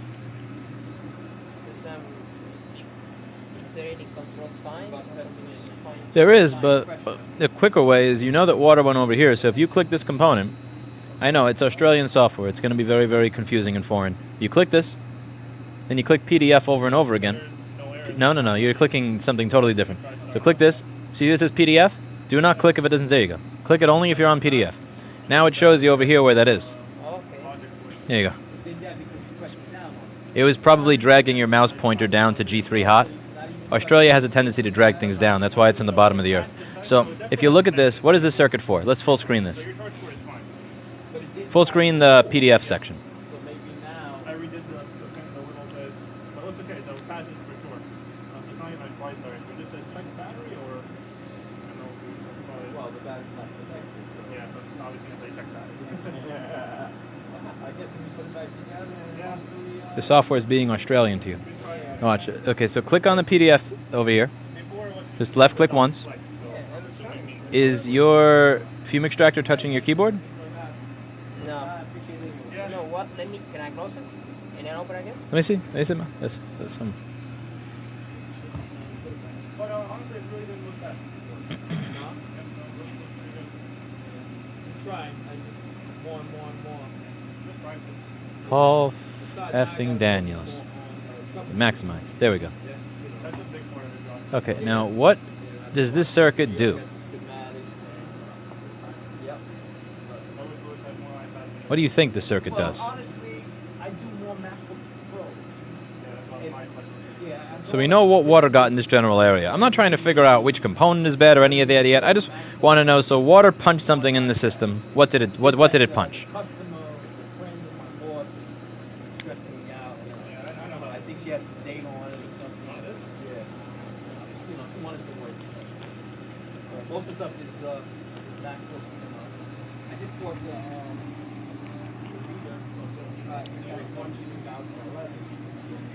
You're going to need a zoomed out view to be able to answer this question. Do you know what, let's say, a DC to DC boost converter or a buck converter or any of those things are? Yeah. No. All right. So let's go over this first before we do this board. Turn off your fume extractor. He sells everything. So try to bypass. Put this aside. Yoink. All right, come closer to this desk. Where is that document?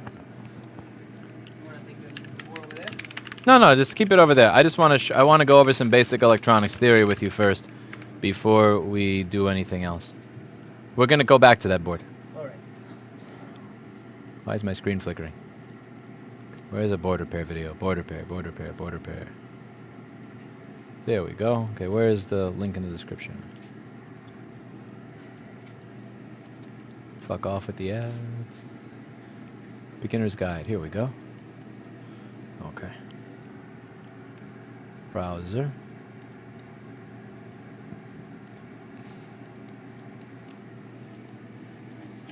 Okay, so the first things first is usually when you see water in a particular area, it means that I'm going to guess that that circuit is what's affected. It's kind of like something getting struck by lightning.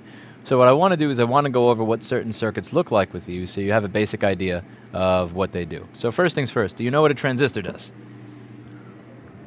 Yes, a transistor just it has a component with three points. Mm-hmm. So the idea is just receive the electricity from one point to one point, and in the middle we have a signal. Yeah, so it's like a light switch. It's just like a it's advanced. It's more complex than a light switch, but Point take. But it's It's like a switch, you know. So let's go over what a few different types of circuits look like. Does this look similar on the screen to what you were looking at before? Well, I see this coil and I see. Yep. Well, the little. You have a little controlling chip over here. You have some transistors, and you have a coil. Okay. So let's take a look at another one. This has two transistors, controller chip, and a coil. So this is the way these circuits usually work. The purpose of this, let's say you're starting out with 8 volts from the battery, and you want to turn it into 1 volt for your CPU. Let's say you start out with 8 volts. How would you turn 8 volts into 1 volt? One way that you turn it into 8 volts into 1 volt is you just switch back and forth. You have a little bit of 8, and then a lot of 0, and then a little bit of 8, and then a lot of 0. A little bit of 8 and a lot of 0. So it's kind of like if you were trying to do the average of something. So if you have 8, let's say you have to do the average of something. Okay. This is really going to be often formulaically, but let's say you have 8, and then you 8, 0, 0, 0, 0. Get the average of these numbers. So 8 plus 0 plus 0 plus 0 plus 0. Yeah, go for it, Andre, and thank you very much. So 8 plus 0 plus 0 plus 0 plus 0. And to get the average of that, you would divide all of that by 5. So that's kind of what's going on here. So that brings you to 1.6, right? So this is really basic ass math here. If anybody watching is a professor or an engineer, they would just punch me in the face for doing this. But the general idea is if you want to take 8 and turn it into 1.6, you would have a little bit of 8, 1 8, and then 4 zeros in front of it. And that will average out to 1.6. So what's going on over here is if you want to take 8 volts, which is up here, and turn it into 1.7 over here, one way you could do it is you could just send pulses of 8 volts through. So that's what's going on here. So at the top of the circuit, you have 8. Then you have a little bit of 8, and then the transistor turns off, and you get a bunch of 0. Then the transistor opens again. The controller chip is open again, but just for a quarter of a second. Then you get a little bit of 8. And then it closes again, you get a lot of 0. And at the end of the circuit, you get something that looks like this. Nice, happy little 1.7 volts that's, fairly even. And this is what it looks like at each different point of the circuit. At the top, you got 8. Then over here, this transistor is turning on and off, on and off, on and off, on and off. And you have a little bit of on, a lot of off. A little bit of on, a lot of off. And then after the inductor, which smooths it out, you get something that looks like this. A nice, easy, breezy 1.7. Make sense? This is what a buck converter does. This is the really super hyper oversimplified version, like a very hyper simplified version of what it does. You have a high voltage, and the way you turn a high voltage into a low voltage is you just switch the high voltage on, then off, then on, then off, and then you average it out, and then it comes out to look like that. And again, the manner in which that's done is just very, very, way more complicated than that. It's just, that's the easy breezy, beautiful explanation of it. So now let's go back over to this, what you have over here. Do you see any similarity over here? Now, there's certain things that are different that are going to be confusing. Well, I see this. What's the name? Did you say? Did you just say the name for this? Transistor. Oh, that coil. Yeah, or an inductor. You can call. Inductor. Yeah, an inductor is literally just wire that's just wound around like this. Okay, so that's the thing. So. And you got a transistor. Now. This is the cheap one. We had the hats. That's what had the corrosion on it, right? Now. What voltage rail is this? PP Vin G3 hot P5 whatever. I can assume that, but I'm not sure if that. I don't even know. I'm not. That's not even a trick question that I'm asking you. I don't even know what this is. So let me actually open that schematic on my computer and we'll look through it together so that people watching in chat can see.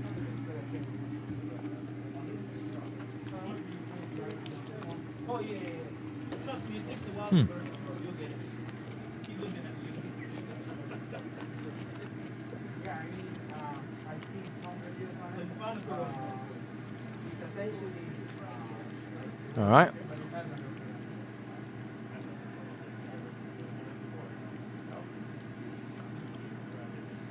If this software freezes on me, I'm taking it to a gulag. Gulag in a prison colony. All right. Let's see.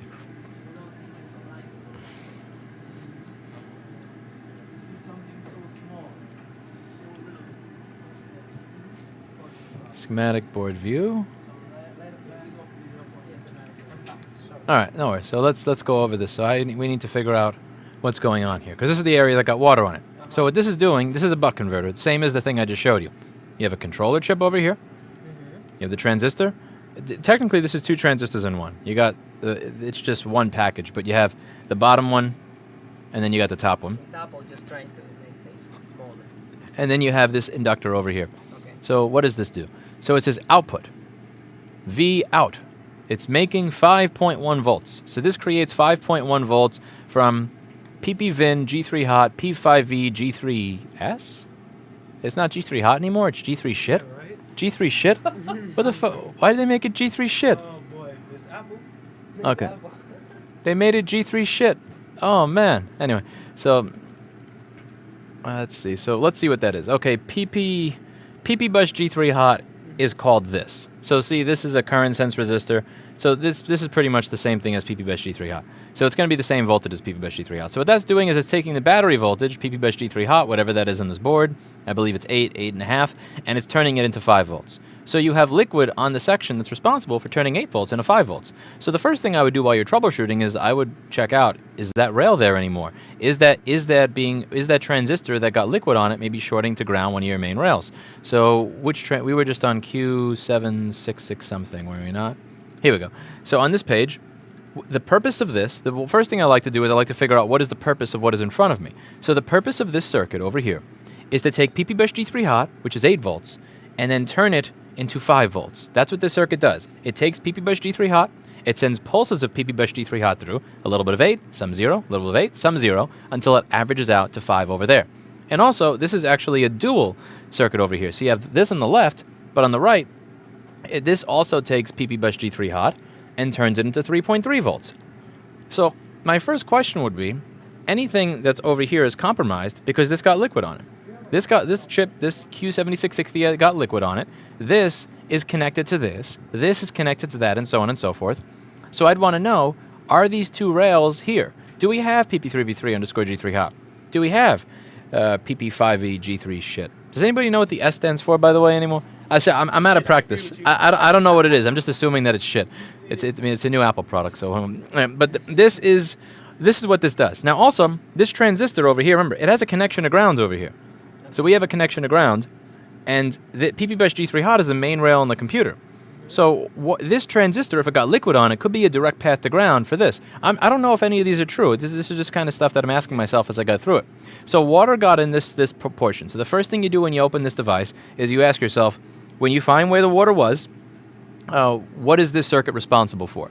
And then you just start coming up with random plausible scenarios in your head as to what could be wrong with it, and then you start measuring to see if any of those are true in reality. So what are some of the things that you would check on this when you plug the device in? What would be some of the first things that you're going to measure? And there's no real wrong answer to this. I just am curious what your thought process is. The voltage and the current. Which voltage, though? The voltage of the board. Of the board. That's the answer that I used to give in high school when I wasn't paying attention. Okay, the voltage of the board. Which voltage? Well, the thing is, if I connect the charger to the board, I need to see if it's getting current, right? Yeah. I know that the voltage should be something like, or could be 12, or the voltage that the device gets. It could be 12 or 20. But what about this specific circuit? That's what he's really asking. Well, this is what got water on it. So 5.1 volts, right? I don't want to check everything in the system because I'm lazy and that takes forever. There's thousands of components and thousands of signals on here. So when you have water, the nice thing about water damage, what makes water damage nicer than other things, is you already have a shortcut as to where you should look to. So you know that water got over here. So one of the first things I want to know, is this transistor shorting this rail to ground? I want to know, is there a short to ground between what we have over here, PP-Vin G3 hot, whatever, which is PP bus G. I want to know, do we have a short between PP bus G3 hot and ground? Do we have a short between PP5E G3S and ground? Because do we have a short between PP3V3 G3 hot and ground? Because these are the three rails that were affected by this short circuit. I mean, by this water. The three things that were affected by this short circuit are the two rails that got created by the chip that got water on it, but also this rail over here, which is the source rail for it. Okay. So those are the first few things that I would check. So go measure. Let's see. Oh, you want to measure? Yeah. Let's measure it together. The first thing you gotta get is you gotta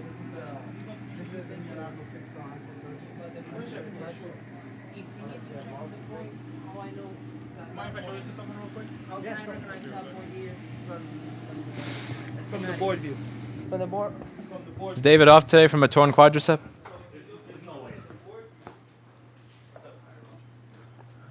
I see David's not here today.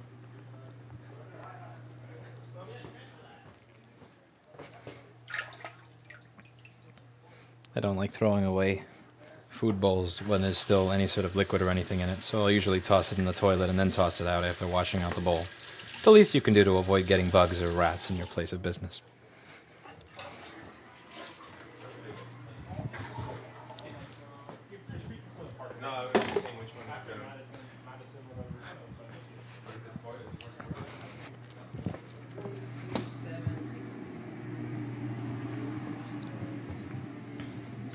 Over there on the end, you can see my old student is teaching the new student, and he's kind of instructing him. This is really cool. So you have somebody that learned from watching this stuff teaching somebody else who's here because he watches this. The ideal thing that could ever happen would be that I'm not necessary anymore. That it just kind of, people just kind of learn how to solve their own problems. And then the people that I taught teach new people, and they teach new people, and they teach new people, to the point where the people that are learning this are like, they don't even know who I am. Go back to the schematic again. Go look at the schematic again.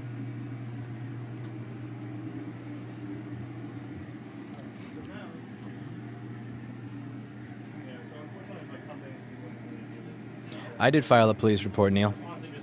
I'm probably never getting that shit back, but it is what it is. I deserve it for being a fucking idiot.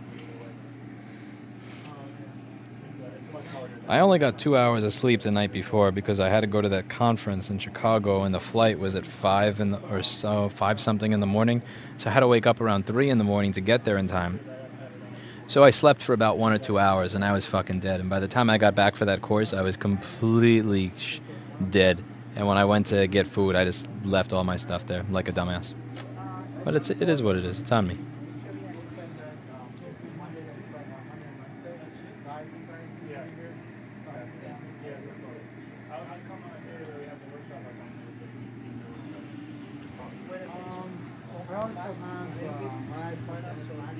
this chip.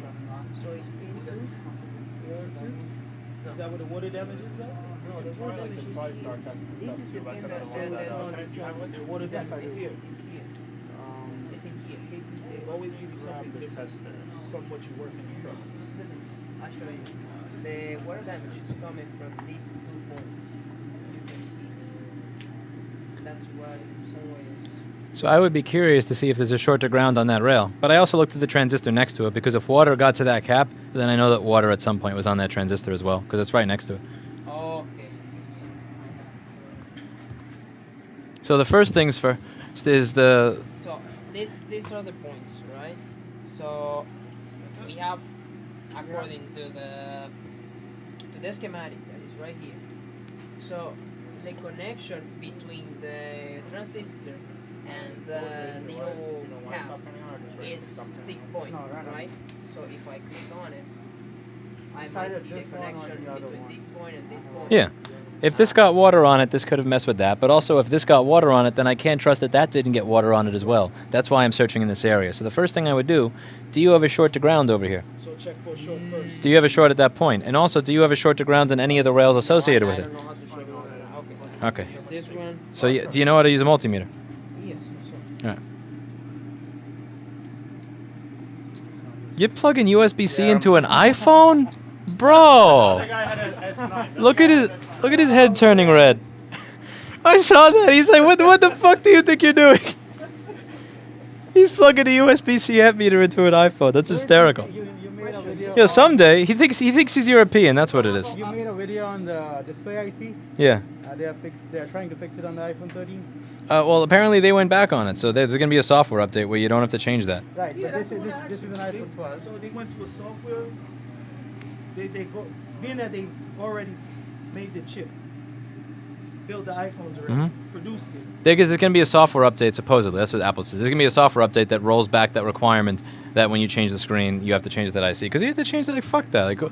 Like, it's a repair that makes you, what, like $20, $30, and you have to do all this extra shit? Yeah. So... Okay, so the thing is, I'm here, but what is the continuity mode? No, that's it. You're good. Watch. When you're in resistance mode, look. Okay. So we want to see what number do we get. We want to see what number do we get. I still do it the whole way you told me. Which, diode? Diode mode, it's faster. We'll get to that eventually.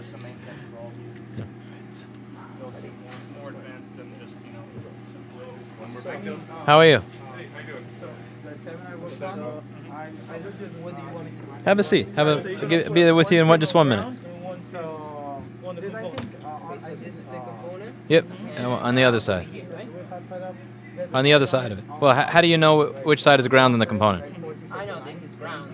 But how do you know which side is ground in the component? Because everything that goes to the body should be ground, and this goes to the body. Yeah, that does, but how do you know which side of the component is ground? I know, that's something that I know. So here, yeah, but you know what a shortcut is to not have to look at it? Just measure right across the capacitor itself. Because that capacitor is going to ground. So one side of it is going to be ground and one side is going to be the rail. And it doesn't matter which side is which. It just matters that you have one side of that on each one. So no, just measure each. If you don't know which side of the capacitor is ground, then measuring ground to one side of that is not going to do you any good. Because for all you know, you're measuring ground to ground. Measure right across the capacitor. Right across the capacitor. One side of the capacitor with one probe and the other side of the capacitor with the other probe. Okay. Yeah. You guys will have it on a Saturday or something?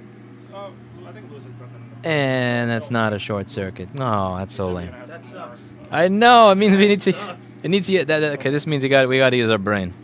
Using brain sucks, man.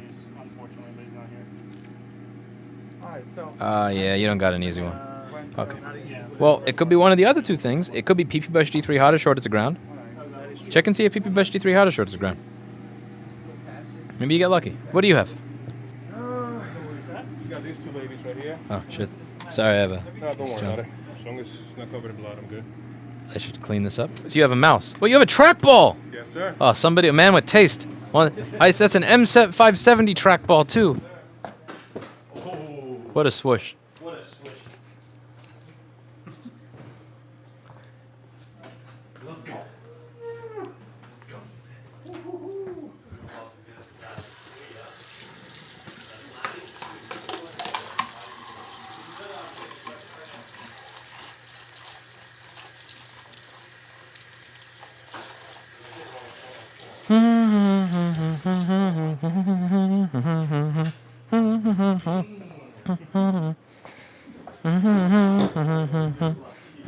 Your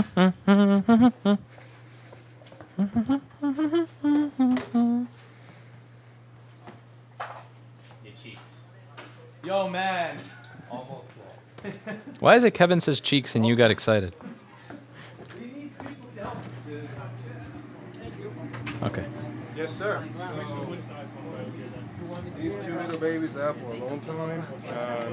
The freaking left click always fails on me. Double click, right click. So I've been trying to switch it. They had a spare board at home, but I guess I'm way too blind to see what I'm doing, so I kind of like messed up the other one. But I had two sacrificial ones in here, and I want to see if I can swap out the click from the mouse into these guys.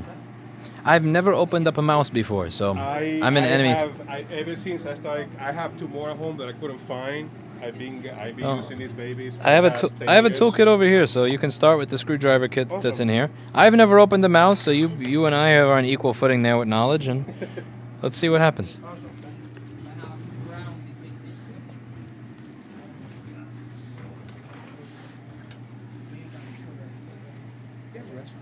I have two. I'll just take more. I was raised in Brooklyn, and where you live at Bedford. Oh, cool. Where? For Bedford? Where at? Oh, I was raised on Jefferson, between Cooper and Sumner, what they call it Marcus Garden. Oh, cool. Yeah, but I'm that whole neighborhood when I was a kid.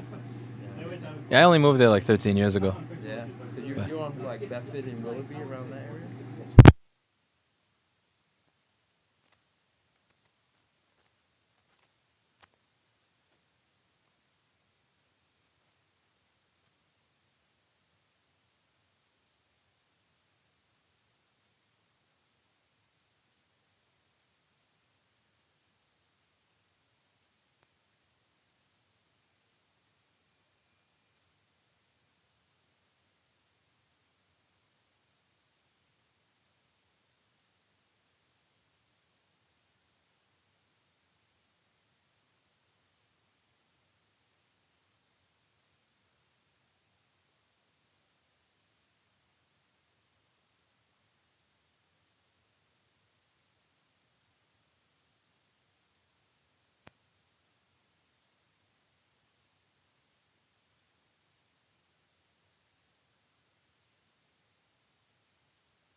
So far, it's been from watching your videos. Thank you. I got your PDF book printed, and I walk around with it, and I read it. I got like 3 copies. That's awesome. Thank you so much. Thank you. All right. Oh, where was the restaurant? To the left, I'll show you. You get your pick of two. Let me move this out. 1, 2. This one has a bidet. Nah, that's alright. I haven't used that yet. Want to take a look at it first to see if it's a piece of meat? Oh, you can. No, it's alright. Want to see if it's a piece of meat first? As long as he doesn't shit in the urinal, I'm happy. No short on pee-pee bus either? Oh, that's not fair. That's not fair. Okay, you got to use your brain. So everything I told you before on how I try to figure out how does the corrosion relate to the actual problem on the board, I do that to try to avoid having to think. Unfortunately, in your case, you're going to have to think. I know that, no. Buddy, it's my first time, so I was looking for one on your desk, couldn't find it. No. I take it off with the board. I put one thing here so I can probably connect it. So he has corrosion right where the PP5V G3 shit circuit is. Yeah, 5 volts, whatever. That's scary. The middle. He has corrosion on PP5V G3 shit, but he has no shorts or grounds on PP5V G3 shit or PP bus G3 shit. It's common. So why is it called G3 shit now? What do you think the S actually stands for? No clue. Sleep? Maybe. Because you have G3 hot and G3 S has to be a synonym for cold though. Because you have H and S. It's usually hot. Lucas, you sell these meters? Yep. How much are they? For you, you can have one. I was gonna buy one before I leave. For being the first alumnus, you get one for free. You know? you, discount. Yeah. Well, Paul did. I just took credit for it. By the way, your Quick Works, it's over there. Don't worry. Love it. What else we can do? What else you recommend? Have you guys measured like PB bus and stuff? Grab a chair. That's what he's measuring right now. So, have you measured short to ground on PP bus or the voltage of PP bus yet? Yeah, we measure something. The bus that comes from.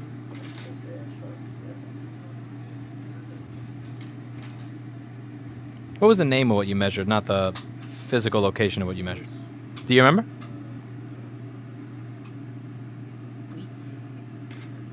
We got it from this. What do you want? The name of what? Did you did you measure PP bus G3 hot's voltage and also its resistance to ground? You just measure resistance. Yeah, I measure resistance between this and the ground. Okay, and now what voltage do you have here? G3H and ground. All right, first things first. Let's plug your meter in. I mean, plug your charger in. And let's get started measuring voltage rails and let's see which one's missing. You might want to screw this down too, because it's gonna keep like popping out every 2 seconds. I always keep it screwed in. I take the board with the A1707s. I figured out how I can take the board out. I saw it like kind of lift it up. Yeah, I don't have any patience for like I plug the charger in and then it shoots out. I can't do that. It drives me nuts. Dan, how's your cat? Dead.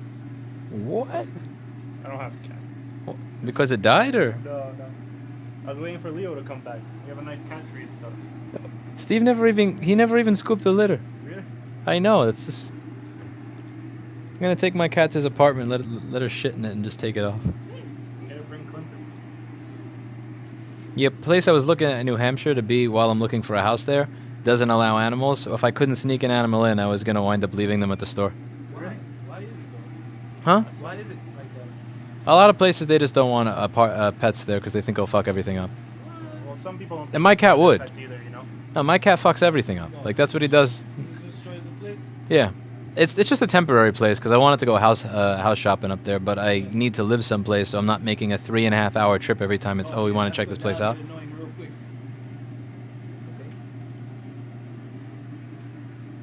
Definitely wouldn't buy a house in New York. Hell no. It just ain't worth it. You have to be as rich as Dan to be able to do that one. I wish. I wish I could afford 1/20th of a house here. Okay, so let's first things first. Take note of the behavior. It's 5 volts, 20 volts. 5 volts and 15 amps. It goes to 20 volts, 50 milliamps, 30 milliamps, 100 milliamps, 70. Because this is going to tell you what it's doing, whether or not it's turning on. Is it looping? And Dan would know the signature better than I would. Looks like it's turning on actually. It might actually be turning on, so I would Q-tip off that capacitor with some. I would Q-tip the capacitor off with Q-tip and some alcohol. The one that was corroded when it's unplugged, obviously. Plug it directly into the screen and see if it works, because this may actually be a working board. You may be getting trolled by something else, like the trackpad or the keyboard being corroded, or the audio board connected being corroded, which is a very audio board is a very common troll. So I would Q-tip that off just so that we're not turning a normal corrosion on it. And you may not actually have a boards problem, you may have a parts problem. So that's Jess's rule, is always, never assume you have a board problem before you check out to see if it's a parts problem.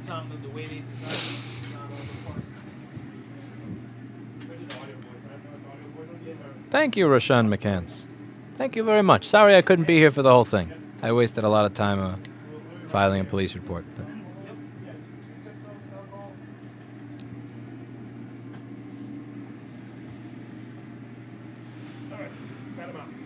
Okay, where's the clicker? 'Cause I don't. These guys right over here. What is this thing? This is a. So that's the left click of the trackball. Okay, so the button. This is what a mouse button looks like. Yeah. So every time that I click it, either if you click and hold, you just let go, or you double clicks. If you click once, you double clicks right away. So that seems to be an issue of this particular model. It took me a while to This is figure the that out. This is the M570. Yes, sir. The trackball, and what's this? That's just a generic. A generic, boring Dell clicky mouse. So you want to take this and put it over here. Yes, sir. This has 2 switches on it. What's up with that? Let's see. That is, remember the 2 buttons on front?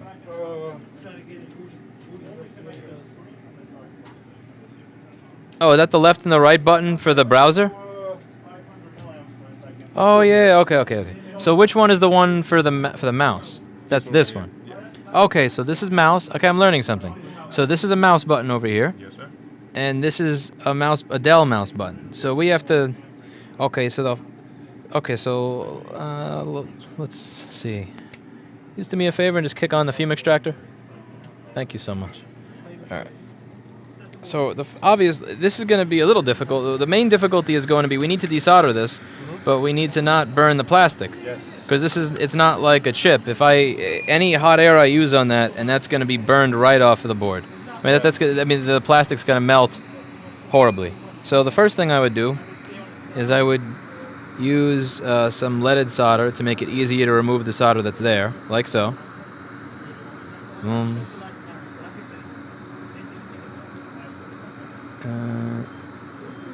This is going to make it easier to remove than the stock shit solder.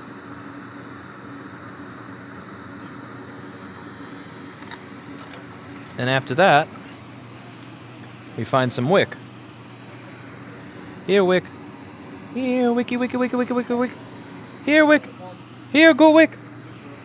Oh, come here, Goot Wick. I'm not going to hurt you. I'm not going to burn you again. Come here.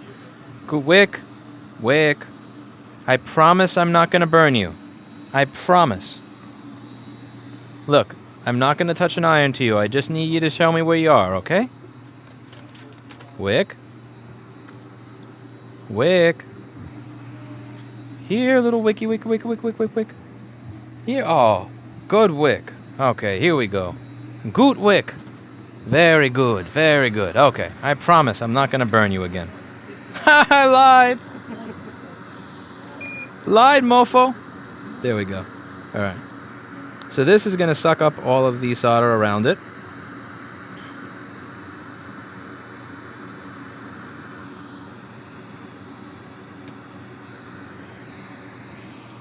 Now, have you used wick before? What's your soldering experience level? High school experience 20 years ago. Every now and then I would try to fix something. There's also solder suckers and stuff like that. I don't work on anything through hole, so I don't have any, so this is the next best thing. But if you work on through hole stuff regularly, you have these solder suckers where it's an iron except it has a hole in the middle and a vacuum pump and it just sucks up. And then there's the one there's the manual one that you do by hand. Those are cancer. I can't stand those things. Yeah, I think that's the one that I have. It came with a little kit that I bought years ago.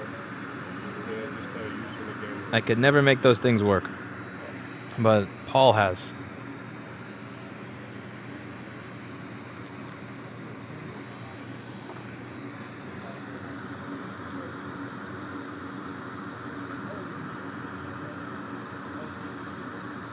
Okay, you try to get as much out as I can, and then you see if it pulls out. And it's going to pull out very nicely, I'm sure. It did, and also I screwed up and I desoldered something I didn't need to desolder. And I'm putting it... Okay. So this is out. Then... Is it the left click or the right click we're doing? That's the left. Okay. So over here,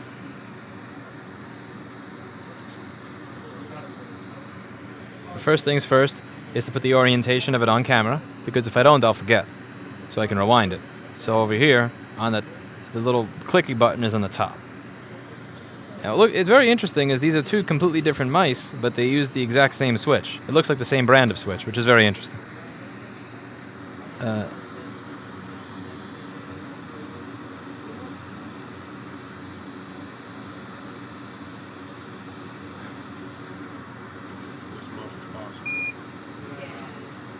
don't know why I'm using a micro pencil. I got lazy.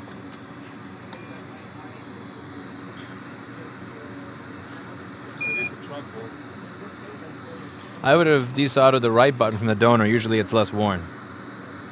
I imagine that depends on your clicking habits.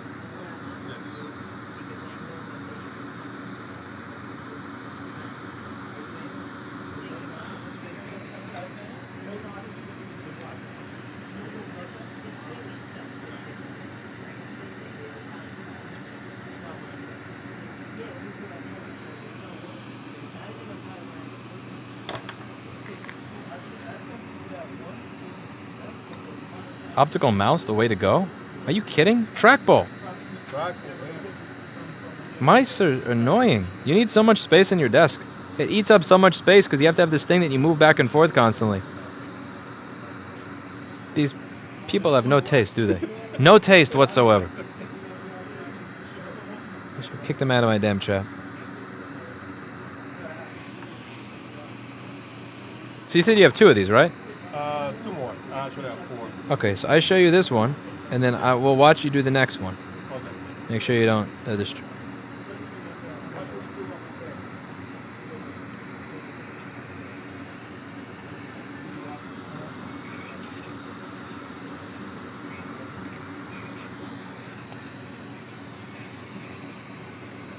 Then we pull it out.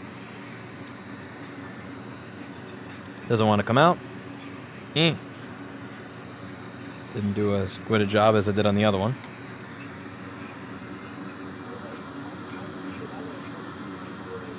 Yeah, but a teeny tiny bit of solder because I want to suck it up as one piece of solder. I want it all to go and flow at the same time. Because like having to suck a little solder off at the left and the right and the top and the bottom is just a complete aggravation. Versus just ideally you just get it all in one foul swoop.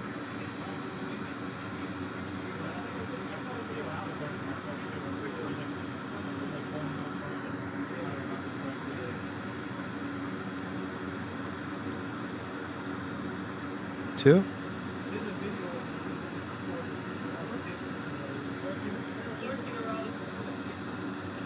Yeah, I gotta hold the board down with my finger. Thank you.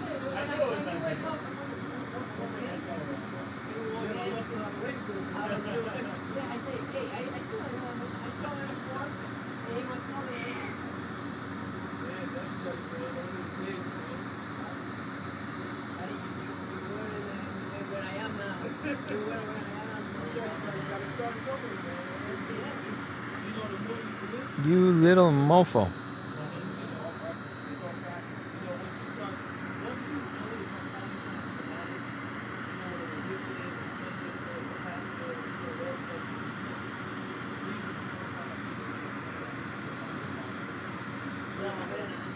Okay, this one's not nearly as easy as the other one. You little mofo.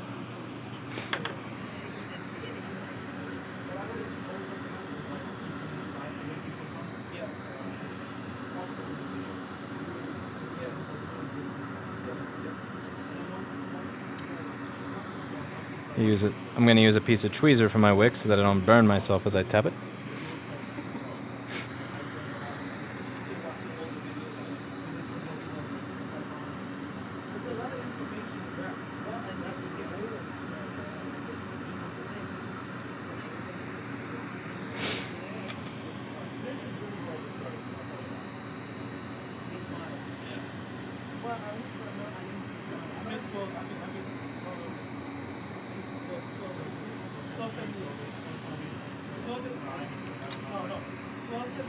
A board holder is something I don't have, DG, because MacBook boards are so heavy they just stay where you put them.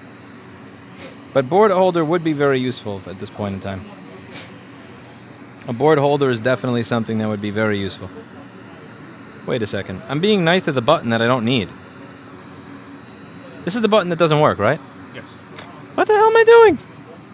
Get the GTFO. I'm gonna cut this thing right out of here. I could just cut you right out of here. What the? I'm like, I don't want to use hot air. I don't want to ruin this button. Oh, get the fuck out of here. You're the piece of shit. Get out of here. I'm being this nice to the broken button. What the fuck is GTFO? Okay. Get out of here.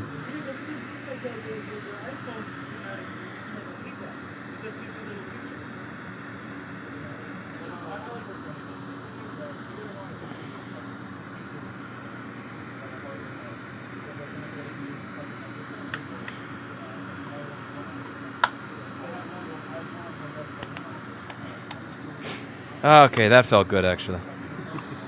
That was definitely therapeutic. Okay, now I move the legs. with the tweezer.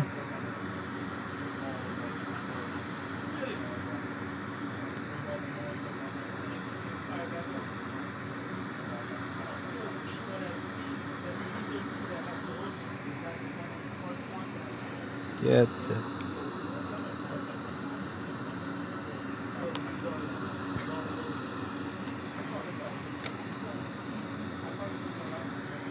You're the broken button. And I have to grab this thing out of here. You're going to go on the top.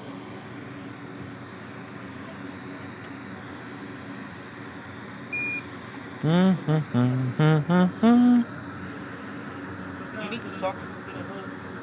I'd like to suck. Oh, that's that. I need a board holder badly. The Omni guys. Without a board holder, this is so miserable. But I was being nice to the old one. Like, what am I doing? Die! I just cut him out of there. All right. Now we push this all the way through.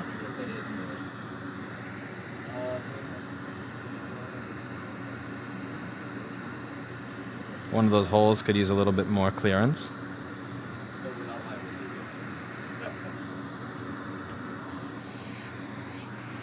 Kevin, do you have a board holder? Do you have a board holder?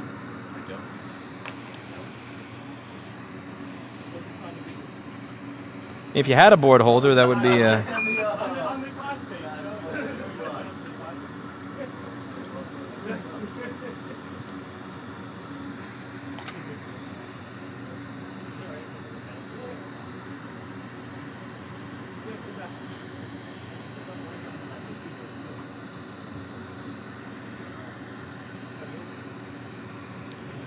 Now this is an interesting one. So you need to have one hand to add solder, one hand to hold the iron, and one hand to hold the board.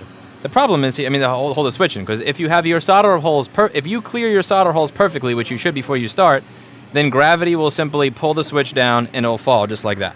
And you want to have the hole that hole should be as clean as it was when it came from the factory when you're done with this. So you're going to have to hold the switch in place. You need one hand to add solder, one hand to hold the iron, and one hand to hold the switch in place, which means you're kind of screwed because you have two hands. So what I do is I add a little bit of flux over there, so this way I can add flux to my iron ahead of time. This is not how you're supposed to solder. You're supposed to be constantly adding solder because once the flux burns away, you're going to get a garbage, horrible joint. As you can see, there's no more smoke over there, and now this is going to be a shit joint. So what I'm going to do is I'm going to touch the iron to the pad and the pin at the same time. And since I already added flux over there, we'll just make sure it's the right amount since Paul is watching behind me. Hey. It's too much. No, stop it. Actually, there's not enough in that middle one over there. Yeah, there we go. Oh, babe. Oh, look at that. Oh, yeah. That's the proper amount. So we do this. And one. Actually, I forgot. I'm not soldering on a MacBook right now. That's not even remotely enough solder. Wait, so you're not making my trackball into a PC? I am making it into a PC, and kudos on you for remembering that. Wait. Look at the setup I have. I can't use chopsticks, and yet I'm holding it like this, and I'm using my pinky and my ring finger as a solder dispenser. I'm using my pinky and my ring finger as a solder dispenser here. Yeah. There we go. And obviously I'm going to want to clean that off with some alcohol. Now when you look back up here when you're doing through-hole soldering, this should be... which wrong one? This should be perfectly flush with the board.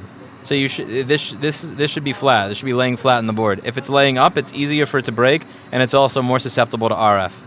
And then once you're done putting these on here, if you're a real maniac and if you have complete OCD to keep RF from getting in there, you cut your leads. You trim your leads so it's less likely to have any sort of RF interference. But it's a fucking mouse, so that's not going to really matter much. And then we clean this off a little bit with a Q-tip. Now to keep the fibers from getting in there, I spin it so if the fibers come off the Q-tip, they just kind of get wrapped back around onto the Q-tip rather than getting stuck on the board.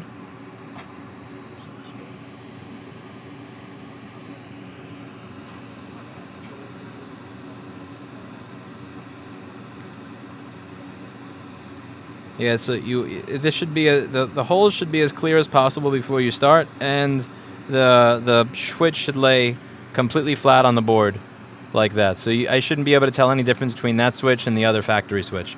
Actually, there's one thing I can tell: they didn't cut off the leads in the factory switch. Lazy fucks at Logitech. And I talk good about this mouse. I'm kind of disappointed about that. So let's see. So this station over here is available, so you can use this one. Also, why is this? Okay. Somebody didn't put that station asleep. So you have another good switch on this mouse that you could steal. I'm going to add that to your desk over here. And let me see if there's wick at this desk. If there's not wick at this desk, I'll give you mine. There's no wick, so I'll add mine. No worries.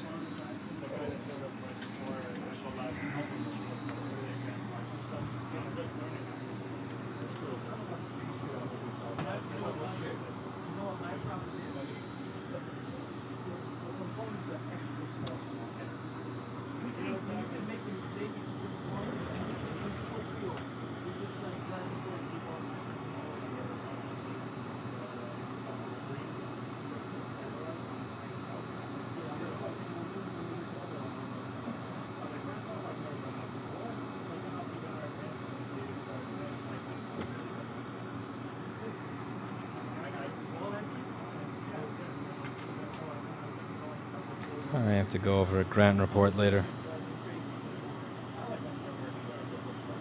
Holy crap, this grant report is 40 pages. My God. Jesus Christ.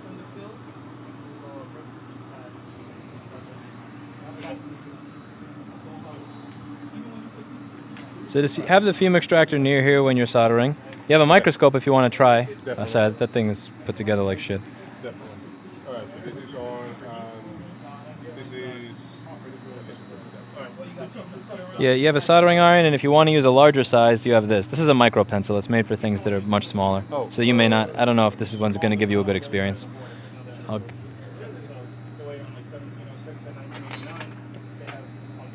Come on. This little key is here so that if you're in China, they don't allow you to change your temperature so that you get shit done fast, to get stuff done faster. Like, God forbid he'd be able to go home after an 11-hour day of work instead of 12 because he puts his temperature up by 40 Celsius. So there's... Also, the temperature that I use for my normal soldering is probably a little high for this board. MacBook boards have, you know, like they're 9, 10 layer boards with a lot of thermal mass on them. I'll bring you one of those next time. So this, I'm going to lower the temperature on here, something lower, because you don't need 840 degrees for what you're doing. Okay. Honestly, 740 is probably going to work just fine. Because if the temperature is too high, if the joint is too hot, then it's going to keep, it's going to stay warm after you've added the solder, and it's going to stay there burning and boiling away your flux. And once your flux is gone, as I said, you're going to get a shittier joint. So if you're working on a one-layer board, you can lower the temperature from... Don't use the temperatures that I use on MacBooks. They're crazy. You're not going to need that for 90% of your soldering.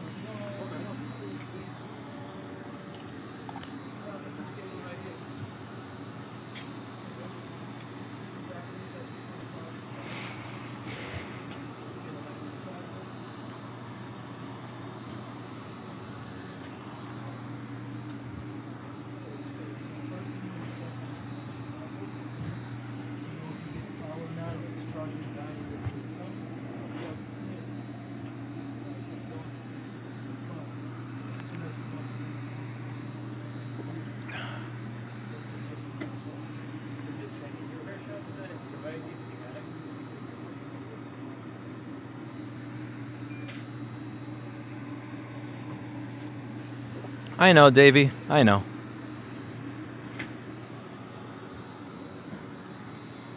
Yeah. There's 351 people watching. I know. I know what the numbers are. It sucks, but such is life. What are you gonna do? Oh.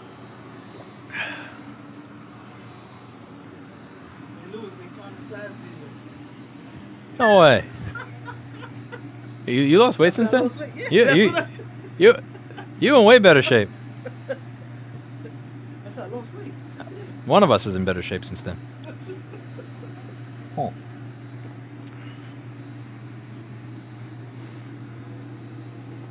Be right back.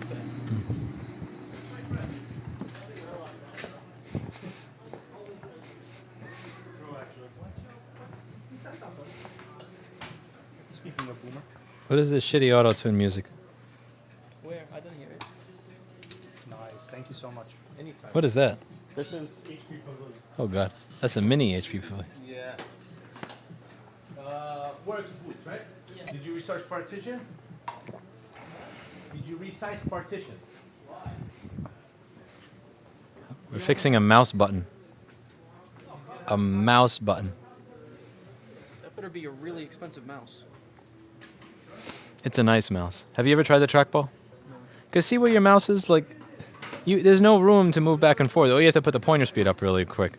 At the old office, I fell in love with the trackball because I didn't have to move it around that horribly tiny desk that I had that I shared with David and Anel.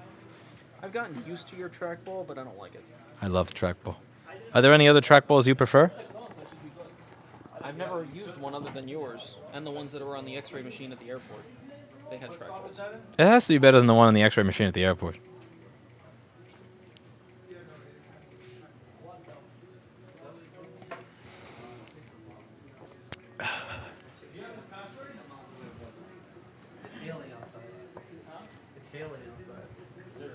No way. It was 64 degrees earlier today. New York weather, man. You lie like David. It's obvious immediately. You just use her? You notice Shane and David have no poker face? Well, I wasn't trying to convince him it was actually hailing. I was just joking. Oh. David tries to convince you he's the fastest one here. No, David tries really hard to convince you with everything he's saying, but the face that he has gives it away immediately.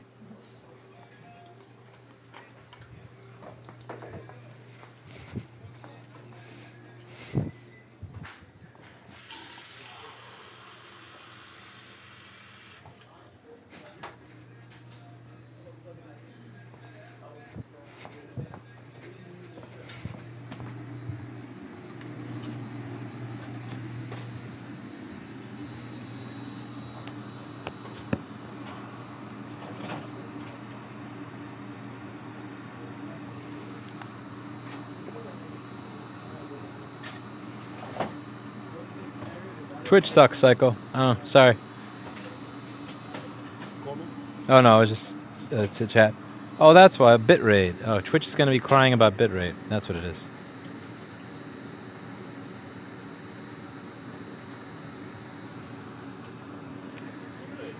You have to lower the bitrate to a pleb bitrate, and then Twitch will work. But Twitch only works when you use a pleb bitrate.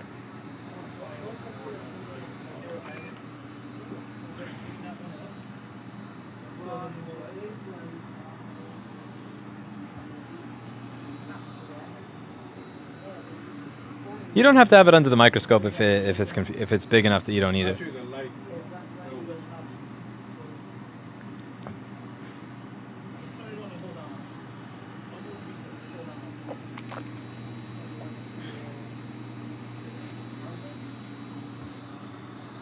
Yeah, Sean, they do. Sure did. Nutmeg filed a police report. Let's see what happens. It sucks. I don't have my microphone anymore. I miss that microphone.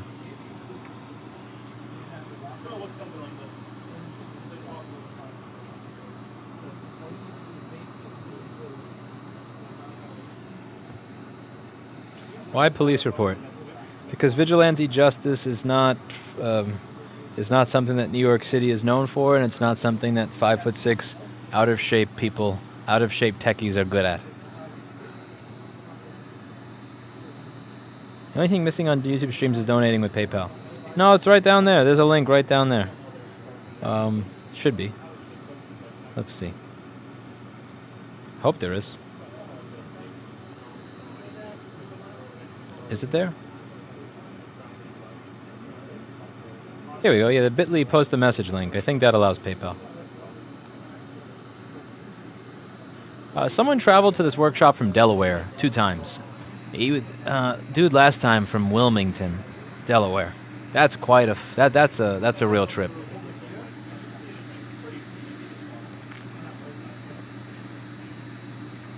I don't expect to seditionalist, but I'm hoping that the police can, since I filed the report.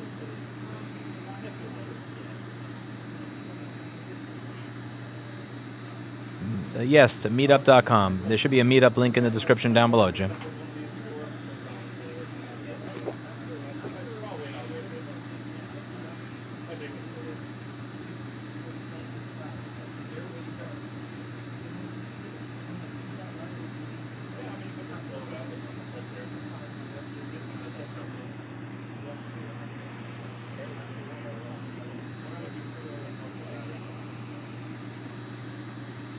No, nothing's missing, Patrick. Just my bag, but that's not from the workshop.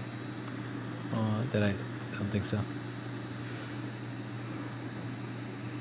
About $2,500 if I was to buy it again, James. A lot of it was like, again, that framework laptop. I didn't pay for it, but I did dump a lot of my ThinkPad because I thought I had a framework. There was a DPA 4065 mic that I paid around $100 for. But if I want, because I bought a one that needed to be fixed.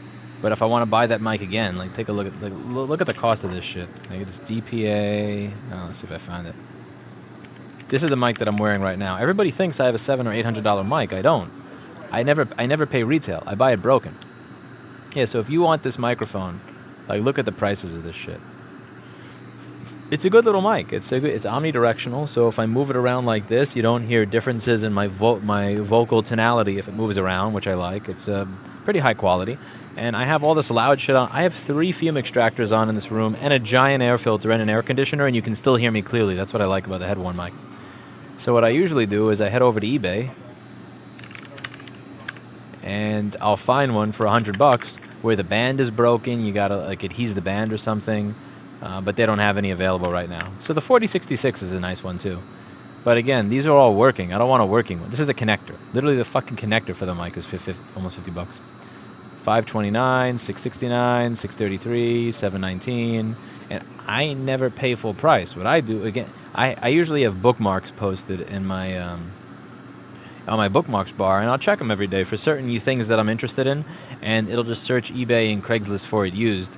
And I'll wait until I see somebody post DPA 4065, $60, no sound. And then I'll jump on it and I'll buy it. And most of the time it just needs a replacement plug on the end. So as you can see on this one, I replaced my plug over here. So instead of the DPA plug, this is a little Neutrik plug. So this little Neutrik plug that I got over here, by the way, you can see this little Neutrik plug that I got over here, it's like $8.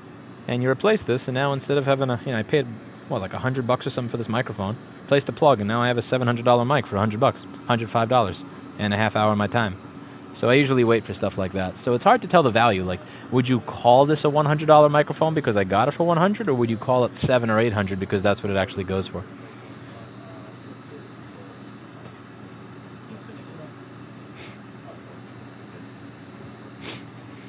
Hello, Kevin. How are you? How is your cat? How's your cat? Good as always, didn't die yet. What do you have? Razor. I just spilled some water on it. I noticed afterwards the keyboard's just feeling bad and wasn't sure. And also on top of that, I noticed like sometimes it takes a really long time to boot, like 2 or 3 minutes, and it's random. So I was just kind of trying to figure out what damage it was to it. Alright. You could have a seat over there at that desk. Try opening it up and let's see if anything's corroded in it.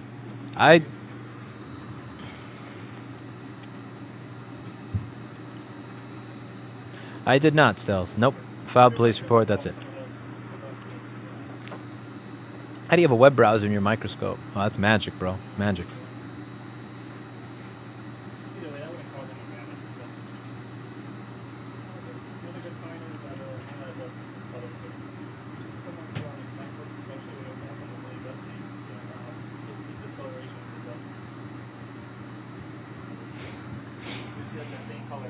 So you said you spilled water and it loads slow and the keyboard doesn't work. Yeah, actually, it's not my laptop. It was given to me by someone else at Frank because it kept on breaking on him. He sent it to Razer, and they actually sent it back even worse than before. So the keyboard thing, there's no fixing that without replacing the keyboard. There's no like cleaning out the key with a Q-tip. you need to replace the keyboard on that to make the keyboard 100%. But it booting up slow thing, that could be some sort of corroded sensor inside of it. So I would, the first thing to do is open it up, see if there's any sensors that are messed up. Let me see if there's is there a magnet anywhere over here that I can give you for keep track of your screws? Here we go.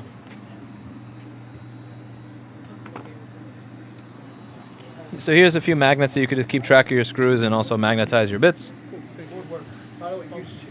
Oh, thank you.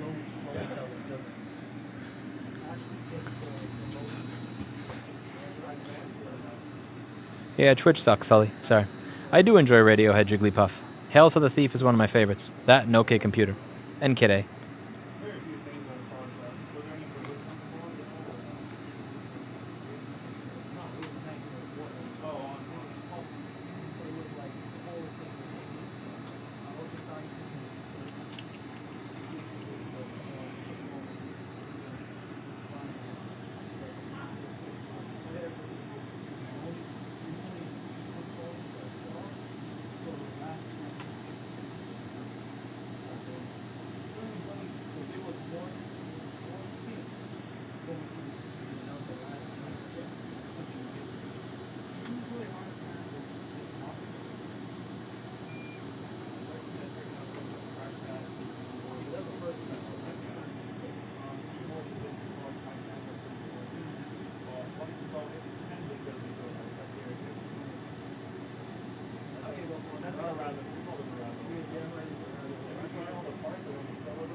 Maybe something's.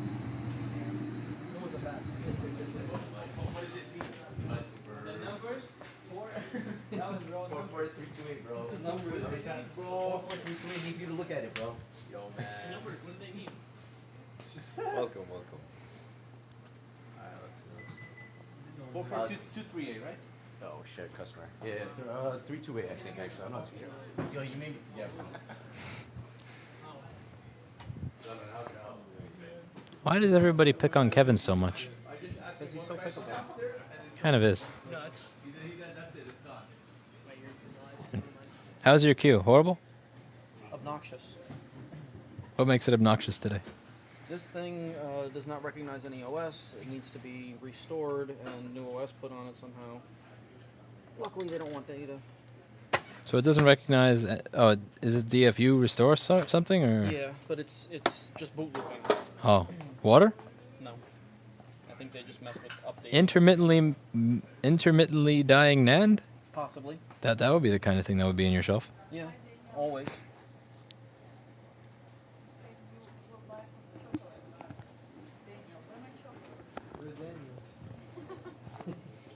Did you see that Ford is supposed to be releasing some of their motors so that you can electrify the ones they're using in that Mach-E car, the electric car, so that you can electrify old cars if you want to as a hobbyist? Release a drivetrain. Yeah, somebody sent me a link to it. I haven't read it yet. I should probably read it instead of listening to what it says on top of the article. That would be popular. I think people will do that. That will be popular. I want to see that. That would be cool. I want to get an Oldsmobile 1989 Delta 88 and electrify it. Yes. It has the seats that you like too.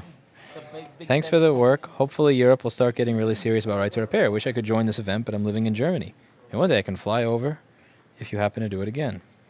Maybe somebody could start this in Germany. Thank you to Hi for pausing that and showing it to me since I was not in the room in front of my laptop monitor. How do you like this foldable Samsung phone that you have? I mean, I haven't used it enough to give an opinion on it. Here's a question. So this is probably undoable. You remember how you said, okay, you could use a Restream for live streaming with custom, and then you could have the browser opened in a separate window for chat. Can you do that because that has two screens on a foldable phone? Or if you use the live streaming app, does it not work? So really what I would do, this is what I would do. So I would do this. So here's my broadcaster. And then I can... What broadcaster is that? What program? Matrix, I think. And that goes to YouTube and Twitch at the same time? Yeah. Or you can just have it push to restore as well. And then what I would really do is just, I can just open this. I was gonna do it, it's just I'm doing like 3 things at once. well, let's do it for Twitch, I guess. I can just open this in a pop-up window. So, and then I can have chat right here, and then just go back to this, and then just have chat like that. Can you do 2 screens on? Is that's probably impossible?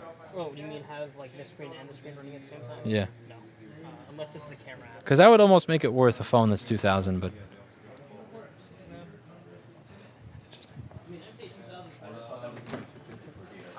What do you use your broadcasting app for? You have a channel? Yeah. What is Hi's channel's name?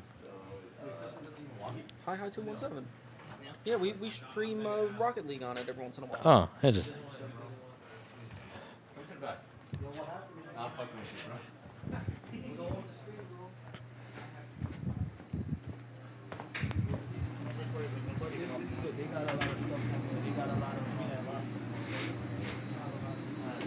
How's the mouse button? Thank you. No problem. Hopefully it continues to work. This is the one I just did. That's a new button? Yes. Like to double check the integrity of the connectors. That's perfectly flat. That's good there. And you snipped? Not yet. Oh. That was the next step. Wait a second. Okay, one more.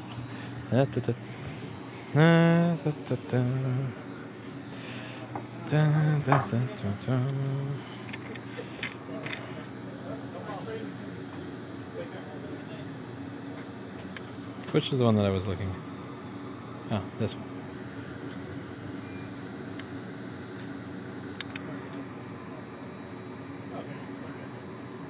The one on the right looks a little clumpy. Let me see if I can. Let's see if I can get it to show up in the microscope properly. There's a little piece of solder over there that's sticking.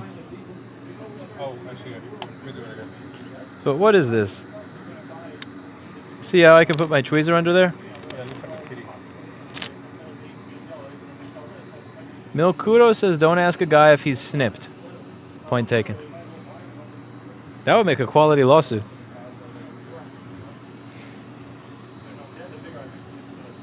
You should just add a little flux and tap the iron to it. And that should go away.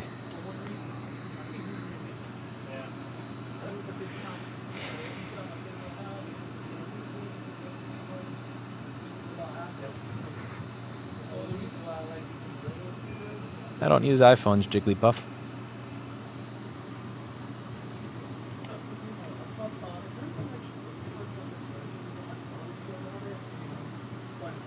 I have a video on that, Em.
Would you ever consider doing a workshop like this in Oklahoma?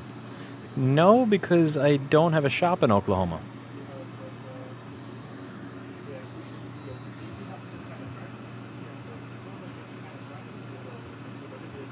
There's no troll in my office right now, Corey. But there's a troll headed right here. How much does it cost to get the basic tools for board repairs? I mean, you can see what I use in the video descriptions of my board repair videos. I link to all the stuff that I use, but you're welcome to use whatever works for you.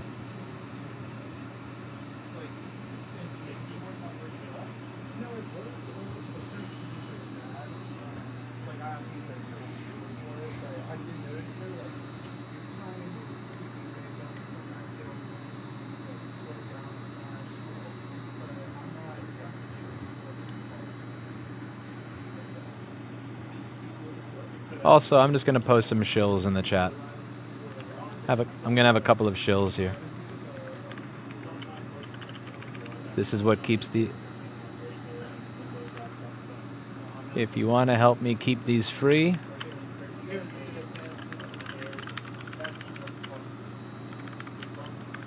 There we go.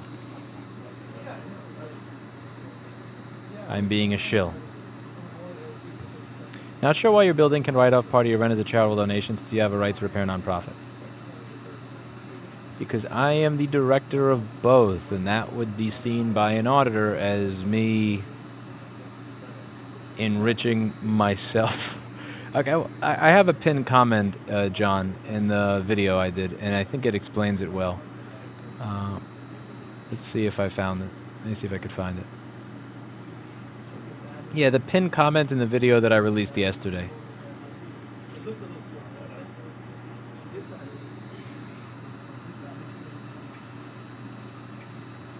He sells real estate by repairing boards, multitasking. See, that would be interesting.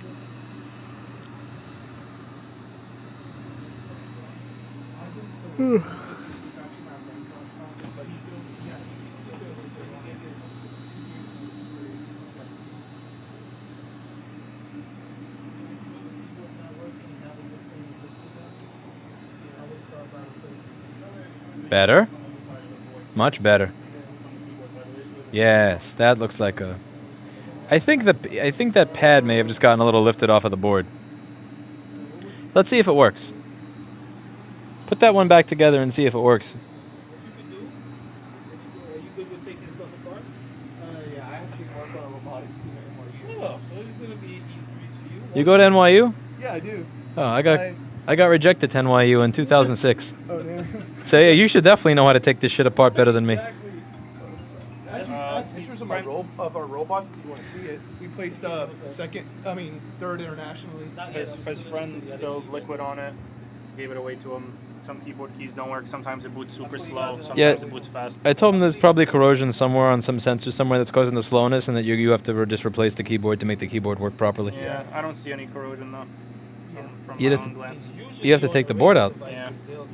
But you're in a robotics team, so taking the board out's going to be easy. Yeah. I don't know how to take the board out of that and put it back. Yeah. I can just look it up. The big secret in this industry is we learn how to do something by fucking up the first one. So that's how you learn. Yeah. And you just have to... And then you need to fix it. So that's how you learn how to fix it. Yeah, yeah. Break it first and fix it after. You're kind of forced to fix it. Like, oh shit. This is some of the robots we built. Yeah. It's for a robotics competition. It's normally in China. Yeah, the robot looks like he will do something. Yeah, they have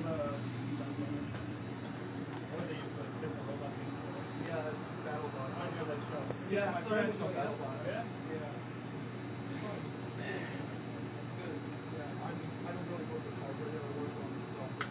Do you have anything you do to keep your ball rolling well? Be careful with what you clean it with. I use Uvex lens cleaner and a microfiber. Anything else and it winds up not working.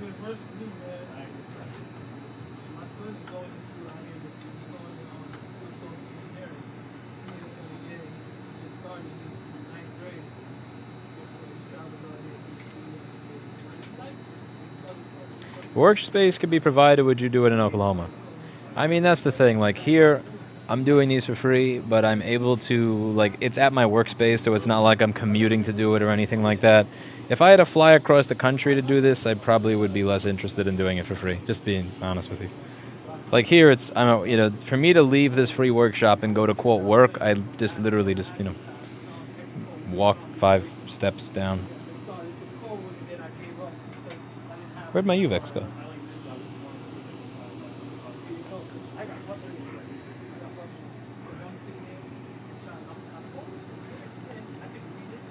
I have not tried a Kensington chat ball.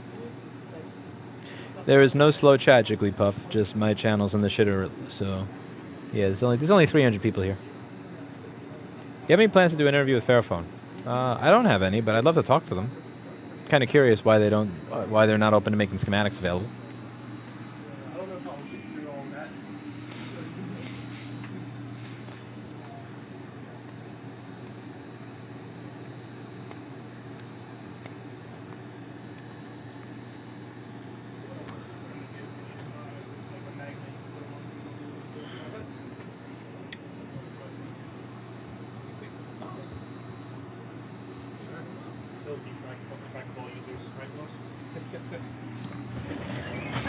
I remember the first time Lewis was teaching me here, he had a trackball. I've never used one in my life. Trackball is the best. He's like, oh, just use it. Just use it. Like, Trackball is best ball. Yeah, I haven't used it now. It's been like, I don't know, 15 years. I was working here as a shipping person, and Lewis said, you want to learn? Oh, that's cool. Yeah. It was. He was bored to death with shipping. Shipping sucks balls. It's so boring. I want to start getting more into electronics. Like, I recently started a satellite program. We're building like an ion thruster that's actually launching into space with NASA next year. Ion thruster? That's a real thing? Yeah. You can actually build one for $100 at your house. What's an ion thruster? It's like you know what ions are, right? Barely.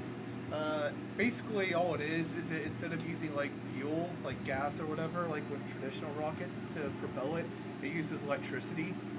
Where like you'll maybe have like a bit of Teflon, it runs like really high voltage current through it, and it produces like it basically knocks off electrons, and it's ever so slight, but it's enough that it can like propel a satellite for like hundreds of years. Can it be attached to an electric bicycle? What voltage is this for? It's very. Kill yourself. No, it's very low for us. Does it work at 58.8 volts? I don't know. I have videos of it if you want to see. I want an ion thruster on my bike. Oh my god, you'll kill yourself. Probably. But I'll have so much fun doing it, I won't even care. You would though. Yeah, no. Like drinking Everclear. blew up, that wasn't enough. But you know what's crazy?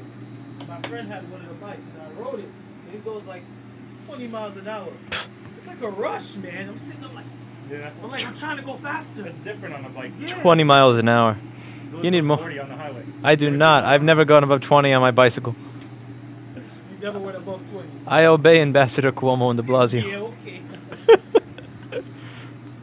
Next thing you know, you're driving home to Queens and Lewis's on the highway. I know, you gonna fly right past me. I went by someone with that at 48 miles an hour, and the way they looked at me.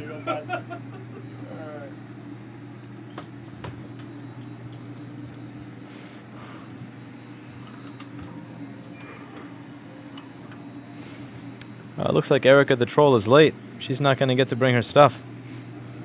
She's fixing stuff too. She always brings the biggest troll just to fuck with me every time. She brought a MagSafe. A broken MagSafe and a broken iPhone charging cable. It's like, fix it. That's not what this is for, Erica. And she goes,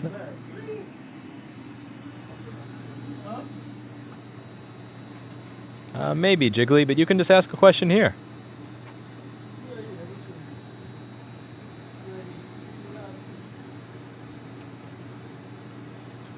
An ion thruster will do nothing on a bike. You're just saying that so I don't try it, aren't you? You're no fun.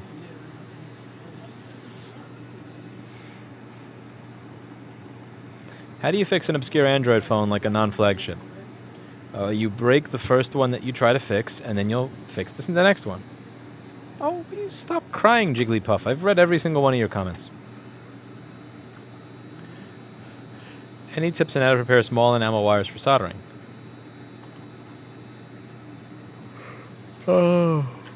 Find some other piece of metal like a shield or something. Put a little solder bump on it and some flux, and then just scrape against that. If when you move to New Hampshire, can you open an e-bike building business?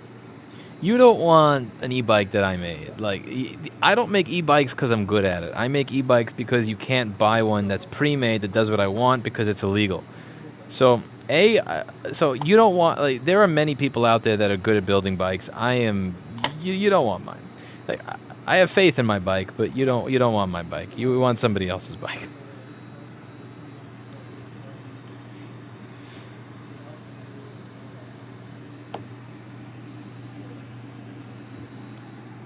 It clicks? Beautiful. What distro is this? Look at that. This is the latest of Manjaro. It clicks. Yes. Congratulations. Thank you. You soldered a mouse. Thank you, sir. Feels good, doesn't it? It does. Even when it's something that costs like 30 or 70 bucks, it still feels good. It does. Well, next time we will work with this one. What's wrong with that? So, put this one cracked, fix the crack, fix the button, but this layer of the screen doesn't work. like you touch him and he doesn't do anything. You have to like touch this part of the screen and kind of like the edge of the part of the screen. Which phone is this? Which iPhone? The 6. I bought this because I need it for a job-related issue. That's either a screen or a touch IC. Well, I did switch the screen to a new one, so I figured it's probably something else, but then somebody else mentioned it could have been a faulty screen that I bought. It's always possible that it's a screen, but it's 50-50 that it's a touch IC. How's your BGA soldering?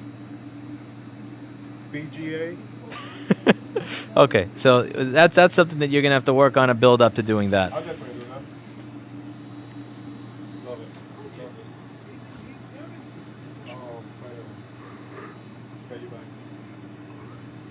I like my e-bike like my PC, using better parts, not something I can just go and get what they want me to have. Yeah, me too, John.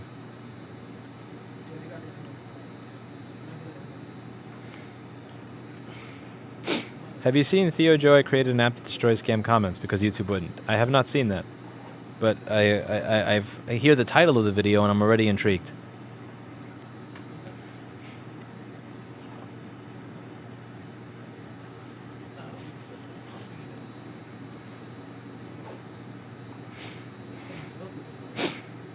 Are you making sure to supply Erica with cookies? No, I specifically take away her cookies. Ever thought on taking vacations, Julia? Says Julia.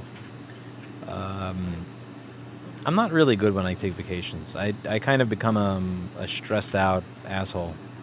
As a human being, what I've noticed about myself over the past 15 years, I'll put this. There are certain things where when it's under pressure, it works, but then when you take the pressure away, it explodes, and that's kind of like my brain. So if I'm on a beach, honestly, the worst, biggest, giant piece of shit that I will ever be in my life is when I'm on a sunny beach and there's nothing to do and there's nothing to worry about and there's no work, there's no task, there's no challenge, there's no struggle. Like I just become a giant, absolute piece of garbage human being. Like I would lose my mind, whatever I have left of it. That is. It has to be something to work towards.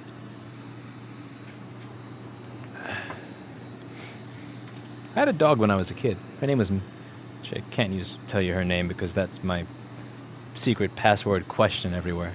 But I did have a dog when I was a kid and she was adorable.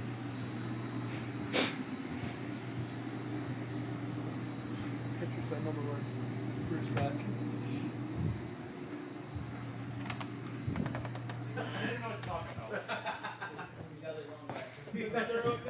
No, I think you're talking about Chris. Oh, it was Chris, yeah. Yeah. His face is... He's like, what? No English. What's up? I mean, it looks like it.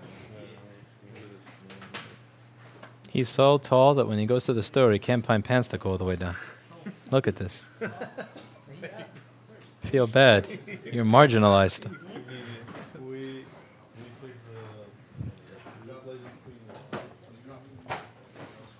It sees operating system again soon? Yes. You need... DFU restore... Or, yeah, DFU You have Ethernet cable? Yes. It's the only way to get this to work. It keeps... They always fail on Wi-Fi.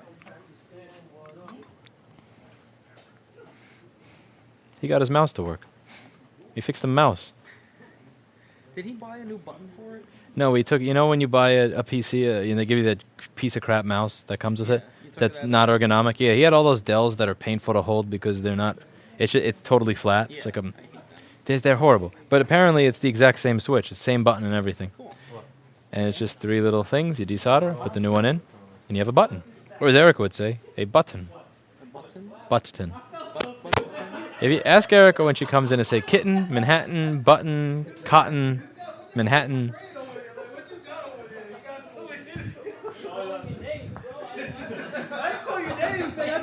T2 guy. T2 guy, that's his nickname, that's it. Why is he T2 guy? Why is he T2 guy? T2 guy. T2 guy. I didn't even notice. Why is he T2 guy? No, he called him T2 guy. Nah, because remember, I saw a video where you was talking about the T2 chip and the DFU mode. Oh, yeah. And then He thought he saw it. No, it was Chris for sure. yeah, I thought it was him. Oh. So I was like, oh, you're the T2 guy. Oh. His Instagram, I used to blame him for every time I'd fix a board and I would give him to him to reassemble, it wouldn't work. Eventually, his Instagram is, I think, Logic Board Killer. Do you still have that account? No. Everybody made his Instagram Logic Board Killer. You changed it to Orhan with the next, right? Oh, they would always have a fan spin, and then I give it to him and it wouldn't have fan spin anymore. He's ESDing them. So I'm standing here, and Steve is like, you see this thing? And that gets sprayed. Like, what the?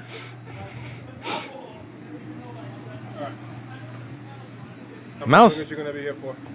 Until 7:30. 7:30? Oh, 7:30. That was 6:30. I probably it probably was 6:30. Yeah, it was 6:30, but I'm going to be here for a while longer. Do you have something else that you wanted to work on? You wanted to finish the other two, or what do you have? Well, I did have just two. I couldn't find the other ones. What do you have? Let's see if I can. I just Depends on whether this is an easy one, I guess. So what is this? No, I just fixed this phone. I broke the screen a while ago, and I dropped it back again, running up the stairs at work, and now the whole screen is. So I don't know if something is loose inside. I want to check to see if something is loose inside. That's just a bad screen. No wire, unfortunately. You just need to get a replacement screen. Yeah, what kind of phone is that? The Xiaomi Pro 6. I have no idea where you get a screen for that, honestly. No, actually, no. This is gonna be my second replacement. I bought it on Amazon for like $30. The screen or the phone? No, the whole screen. Oh. Yeah. Do you have the screen with you? The old one, no. I have no idea to replace the screen on that, so that would be. I did this a few months ago and I broke it again. Yeah, and the other thing that I had was that iPhone 6, but. So the first thing that I think you need to practice to get ready for the iPhone 6, if it's a Touch IC, is you need to practice your BGA soldering. BGA is when you have a chip with a bunch of. Well, so let's just do some basic practice. Let me find something with the BGA that you could work on. So a chip like this is a ball grid array chip. It has 25 balls underneath it. And what I want you to practice is replacing one like this, or trying to reball the chip like this. Yeah. Whoa, that is funky color. There we go. So this chip has 5 rows of 5 balls. Okay. So practicing something like reflowing it, because what you're going to have to do on iPhone 6 is usually replace the Touch IC if you're having intermittent touch. I don't even know if that's the issue with yours. It's the issue with the 6 so often that and it's a known common fault with it. And even if it is just one row of the screen, I mean, it doesn't have to be the whole entire screen that needs to issue. Yeah. Okay. Sometimes it can be intermittent. Okay. You could always try it with a test screen, because if you try it with a test screen and it works, then you have a bit of an idea. But on any other phone, I would blame the screen, but on the 6 and the 6 Plus, they're known for this because the chip will come off of the board. So there's a few things that I would want to have you practice is how to reflow one of these before we even get into replacing. Getting an idea of how much heat is needed, how much you can tap the chip. The idea of making the chip dance a little bit. So watch, once you have the solder balls melted, you can make the chip dance like this. You tap it. See how when I move this around and the chip is kind of moving a little bit with it? It's like being a snake charmer. Yeah, I want you to figure out how much can I tap the top of this chip before the balls come out the bottom. Watch. Little. Now, see that? If you tap it too hard, you do that and you're screwed. How hard, and also how much time does it take before the chip becomes ready to desolder? I want you to get used to what all those things are. And so maybe just a little bit of practicing and familiarizing yourself with a hot air station before you work on an iPhone. Because iPhones are very difficult to work on in contrast to this when it comes to BGA soldering. The reason is that you have the CPU and everything else right near you.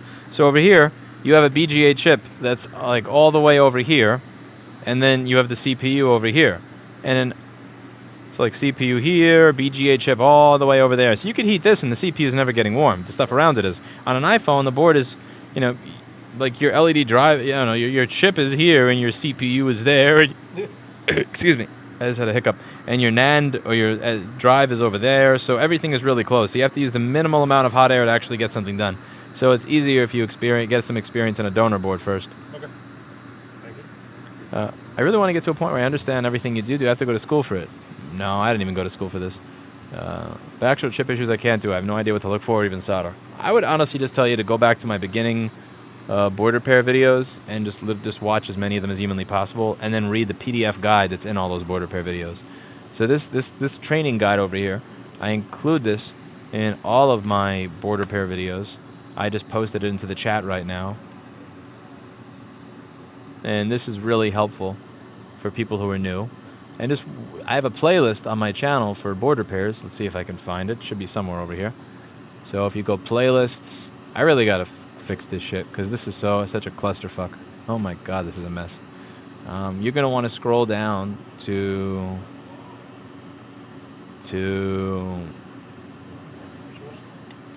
yeah. This one? Yeah, that one. This one. This is a QFN. It has the leads in the side. This is BGA. The ball, everything's on the bottom instead of the side. Yeah, so you would scroll down here, and there's 619 videos in this playlist. So there's a lot of stuff to watch over there. I have Guide to Basic Electronics on Professional Edition, but admittedly, someone like EV Blog is 10 times better at explaining this shit than I am. I don't do a good job at explaining all this. EEV Blog probably has explained all of this, and if he hasn't, I don't know. I would ask EEV Blog to make an idiot-proof video explaining all of this stuff, because again, I'm not an engineer. I'm not really good at it, and EEV Blog is amazing at explaining all this stuff.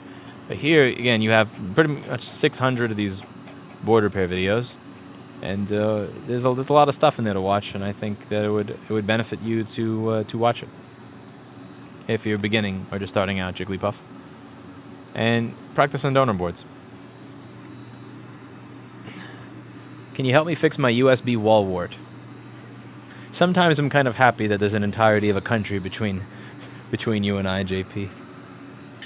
Erica's going to bring me a wall wart, isn't it? That's what she's bringing. Because she brings a troll every single time. She's going to bring that, isn't she? Did you get the board out yet? No, still where I'm screwing. Razor seems like a pain in the ass. Yeah. Oh yeah. You wanted to see. Also, you should unplug the battery, just in case you drop a screw on the board. Not that you should drop a screw on the board, but you have the luxury of not destroying things. How does this come out? This is either going to slide out or pop out. Oh my, is that Captain tape? Oh, bro, you guys, Razor, you taped the battery in, really? Yeah. Bro, they literally use Captain tape to hold the battery in. That's fucking pathetic. Oh my god. I'm going to get so many angry, raging Razor fanboys in my chat after saying that, but come on, this is such a schmuck way to put the battery in a computer. Oh, that's schmuck design right there. It's not even cleanly cut Captain tape. Look at this shit. Yeah. It's cut at an angle. Oh yeah, did you want to see a video of our ion thruster? Sure. I want to put one on my bike. This is just a mini one we built for like $100. You can see it right there. What does it do? Push? It's just like a regular thruster on a regular rocket, pretty much. I want a rocket. Yeah. I wish I got accepted into NYU. I'd be able to build rockets on my bike too.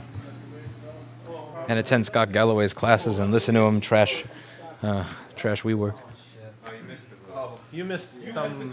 Yeah, you missed some. What did I miss? Someone did the lovely. They did that. I'm gonna ship you my laptop with my stock. Ew. Oh god. Fuck that. Hey, look. Ew. Oh man. Oh bro. Eric, I'm gonna Socks need and underwear? I'm gonna need what you have on later. Why does it suck so much to be the shipping person here? Now it really sucks to be the shipping person here. Oh my god. Hello, you troll.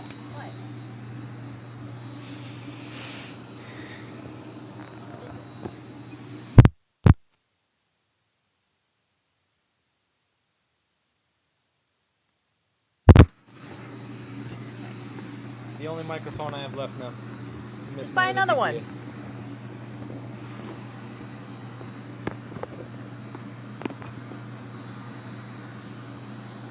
Let's see.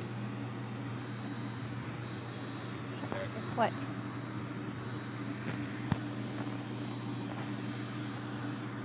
Is that good? I'm almost famous. Okay, so let me go grab my bag.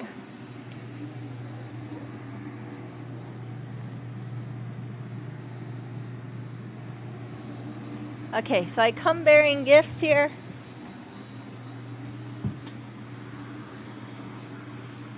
I have these little guys.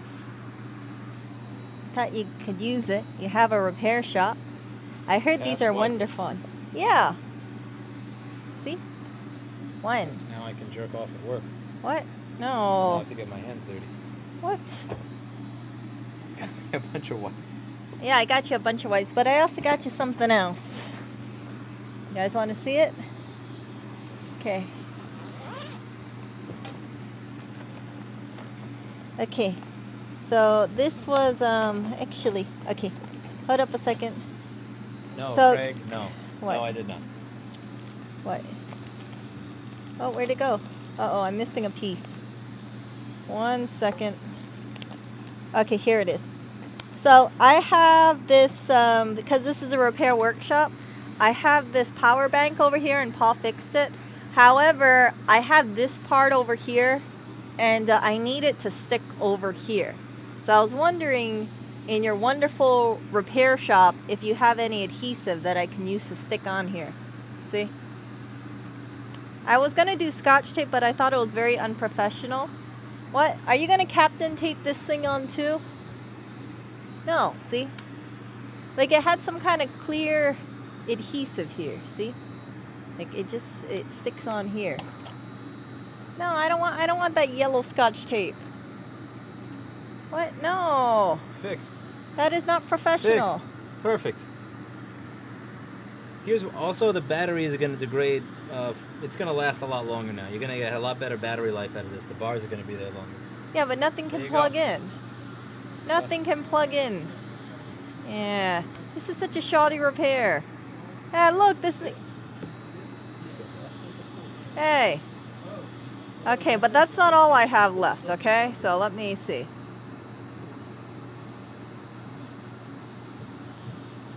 Look at this guy, so unprofessional. He's not taking my power bank seriously. Where's that overhead camera? Look at this.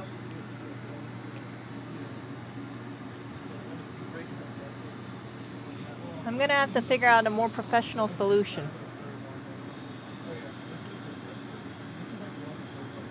I was gonna super glue it, but I wasn't too sure how that was gonna work. I figured there might be an adhesive over here somewhere. I got some gunk in here. See, if this, this is not Apple authorized repair at all. Does not look aesthetic. I think that's pretty good.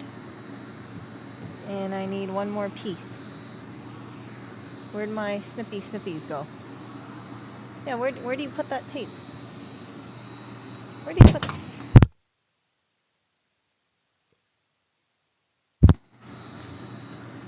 He had it, and he put it somewhere, and I don't know where he put it. Snippies, where are you? Oh, here you guys. Oh, I didn't realize I was right here. It goes invisible once it's sideways. Yeah, see, this tape is amazing. Let's see. Let's try to measure it. Maybe I'll be a little short here. I'll just go over here. And I don't even have scissors here. What? Look, adhesive. What? Double-sided You give tape. it to me after I do this job? What is this unprofessional shit? You you're doing? told me you taped it that I way. did not. That You was a did troll. tape That it. was obviously You a were joke. trolling me. Yes, I was like, you- the way you man. troll me. I did not Erica, troll take that you. shit off right What? now. I was doing my Take all repair. that shit Oh right off man. right now. What a I don't jerk. want that yellow scotch tape to see that tape. This tape is amazing. Yeah, it's amazing, but it's not aesthetic. This is not OEM tape. I know that. Hey, you guys. I know. I'm not happy about that. Look at this little hey, you guys. What? Hey, come on, take this off. I'm going to show you how this works. Okay. Ready? Wait, don't I need to get alcohol or something to remove the adhesive backing over here because it's all crummy? Well, you're not going to use alcohol. What you're going to try to do is you're going to try to get under the adhesive.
Yeah, what?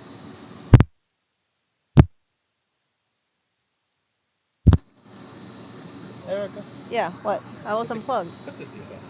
Why? Why am I clipping it to myself? I don't want Big Brother to listen to me.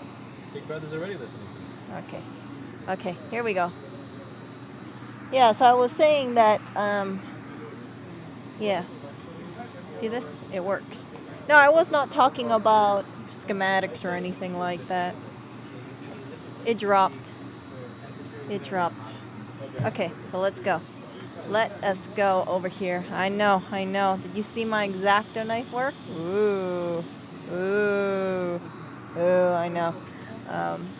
So I think this is alcohol. I'm assuming this is alcohol. Let's smell it. Oh, it's alcohol. It's definitely alcohol. Okay, let's get some alcohol. I do not recommend that. I just thought maybe it was alcohol and I smelled it. Oh my goodness, this thing just went at me.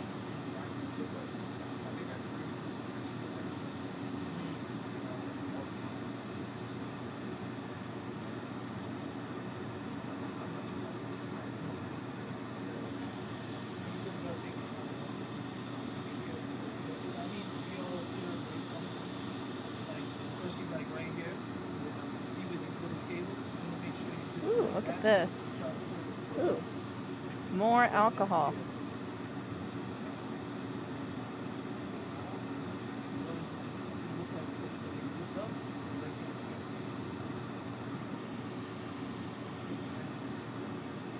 Don't worry, I'm just purifying the table.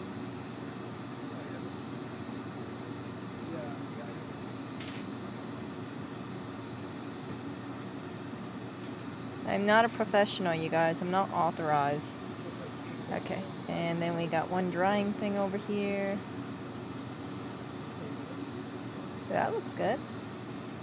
Ooh, how do I have so much crap over here still?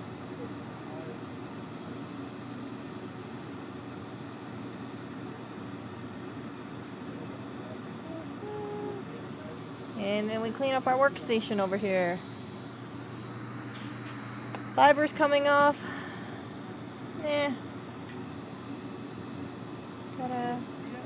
Oh no, I got some fibers on here.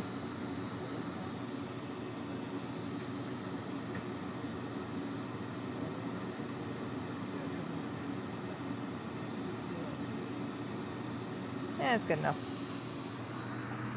I just wasted a whatchamacallit for nothing. Clean up workstation, stuff that. And then we are putting this thing on, it seems. Let's go and grab this thing. As usual, I don't have a scissors. I don't know how he lives without scissors, but I'm going to try to do this without scissors. I don't want to exactly. Let's see here.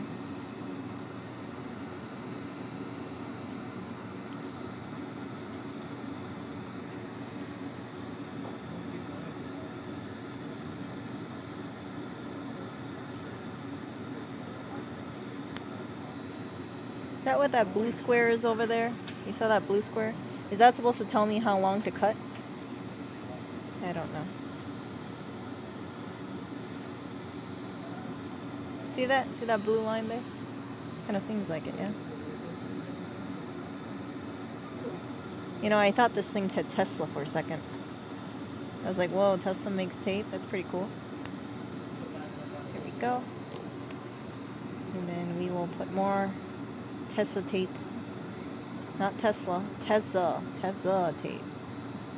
Tesla tape here.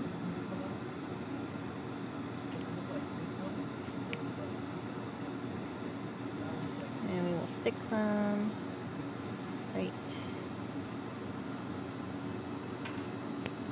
here. Good. Thank you, Hiwa. Oh, use the X-Acto knife. Oh, okay. Okay. Let's try that then.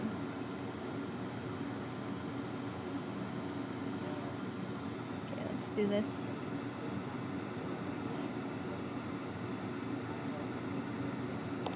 Oh, that was not a straight line. Whoops.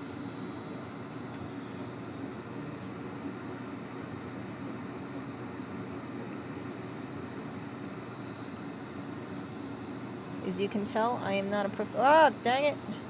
This stupid tape. This tape is trolling me, you guys.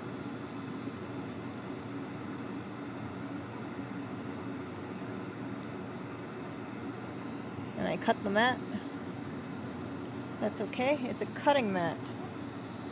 Oh, I think that's the only cut on that cutting mat. Oh well. There's a first for everything. I'm just gonna slice this thing off. So much more simpler than that freaking X-Acto knife. I don't need it. You took so long. You took so long. I decided I used the X-Acto knife and it was not exacting honestly, anything. You shouldn't be using scissors. You're supposed to be using this.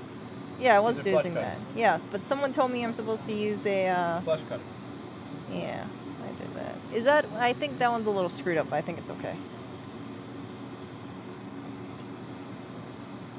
How come your wastebasket is so far away? How come it's like 3 feet away from me? I won't ask anything about this office. Can you give me the trash can? The what? The trash can. Can you pass it to me?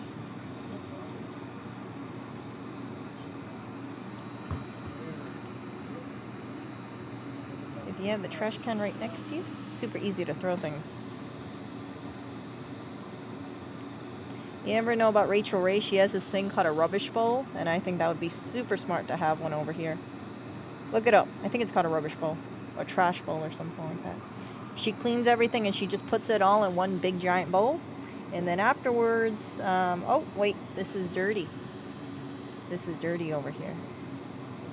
Yeah, I'm gonna, where's my things go? Oh, we got some dirty Q-tips here. How come we got dirty Q-tips here? Here, dirty Q-tips. Clean workstation.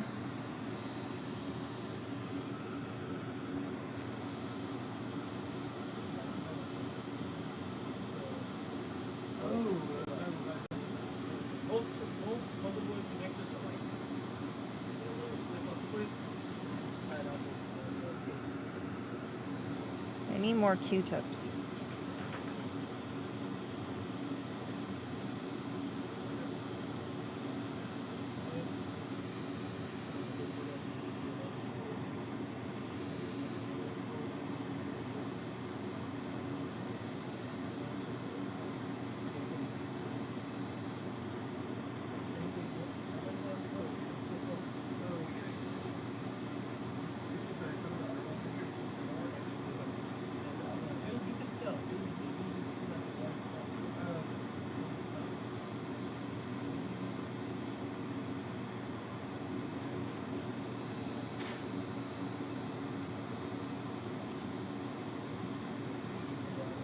Ta-da! I think that's pretty clean. Over here. See that? Let's wait a little bit. Clean workstation again. How much dirty Q-tips can I find? Dirty Q-tip. Yeah, let's organize. Organizing. Ooh, okay. This here. Put Erica, I this think this here. came for you. What is that? Ooh! Toilet juice. What is that? Notice how our head is following the cookie. Like if I go over. It said bread. It said bread, and I was. Wait, you're contaminating my workstation. I can't have food next to my workstation. Thank you very much. No, I can't look at it yet. I gotta, unless this is gonna be a very unprofessional work stream. Ooh, let's see. Ooh, what? Oh my goodness! I think these are macarons. Ooh. Ooh. Oh my god. Try one. Which one? The pink one. Think of the yellow. The pink one. The yellow one's lemon. I think the pink one's strawberry. Ooh, look at that. Hey, go on camera. Can you show my overhead? This tastes like perfume. Hit Oh. overhead. Hit the overhead button. Oh. There you go. Oh, it's probably Rose. Oh, I'll take this one. This is artisanal flavor. I'll take that one. Try the other one. Try the other pink one. Yeah, this is probably artisanal. This is the bougie one. I mean, I call Rose the bougie flavor. Lemon. I have the pink colored one. You like that one? It's lemon. Has to be lemon. It is lemon. Oh wait, I'm not supposed to be eating next to the workstation. Look at the chip. The monster. Wait, did you put your tape on? And you got to stick it on. Yeah, I'm taking a break though. You can take a break. Your adhesive is open. So? Erica. What? I don't have Oreo over here. You cannot. No. You can't let this be out for a very long period of time. It's not good. Oh, Because really? dust will fall on it and becomes less Yeah, effective. but you distracted me. No, you were distracted before. No, I wasn't. I was focused on getting the adhesive out, and then I was waiting for the alcohol. Then you have came alcohol around. right there. I know, but I'm done with the alcohol. Can you pass me a napkin, please? Sure.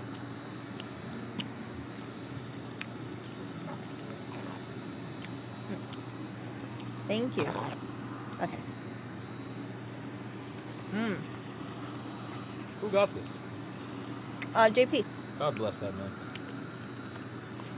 I hope people in Florida protect that man. They will. Ooh, there's an Oreo one. Oh, I think, yeah, try that one. I think it's, Oh, this one. oh, that one looks like chocolate. Try that one. Okay, so we're getting distracted. We have a wonderful stream called Macarons and, let's do overhead. Macarons and stuff. Now, of course, this is not indicative of repairs done here, but as you can see, Lewis does not place a lot of priority focus on my stuff. So there's food right next to my little workstation. And I'm gonna stick this thing over here. And let's push this down over here. Yeah, don't eat at work. And then we're gonna get some alcohol over here. And then wipe it again.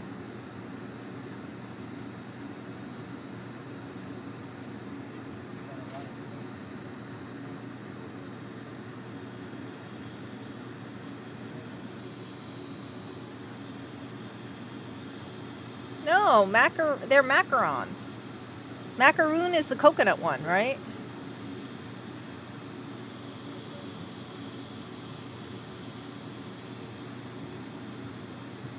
Ta-da! Ooh, look at that. Press it on? Yeah, I did. What? Yeah, I did. I pressed it on. Yeah, it's on. It's on. This hair sticking out the side? Yeah. This is too good. I can't. What? Hey. My little one. No, those are amazing. So, oh, I blinked and one disappeared. So let's try this one, you guys. I know these are great. Thank you, JP, for sending them over. These are really such a treat. So let's see over here. And yeah, so I am done repairing this.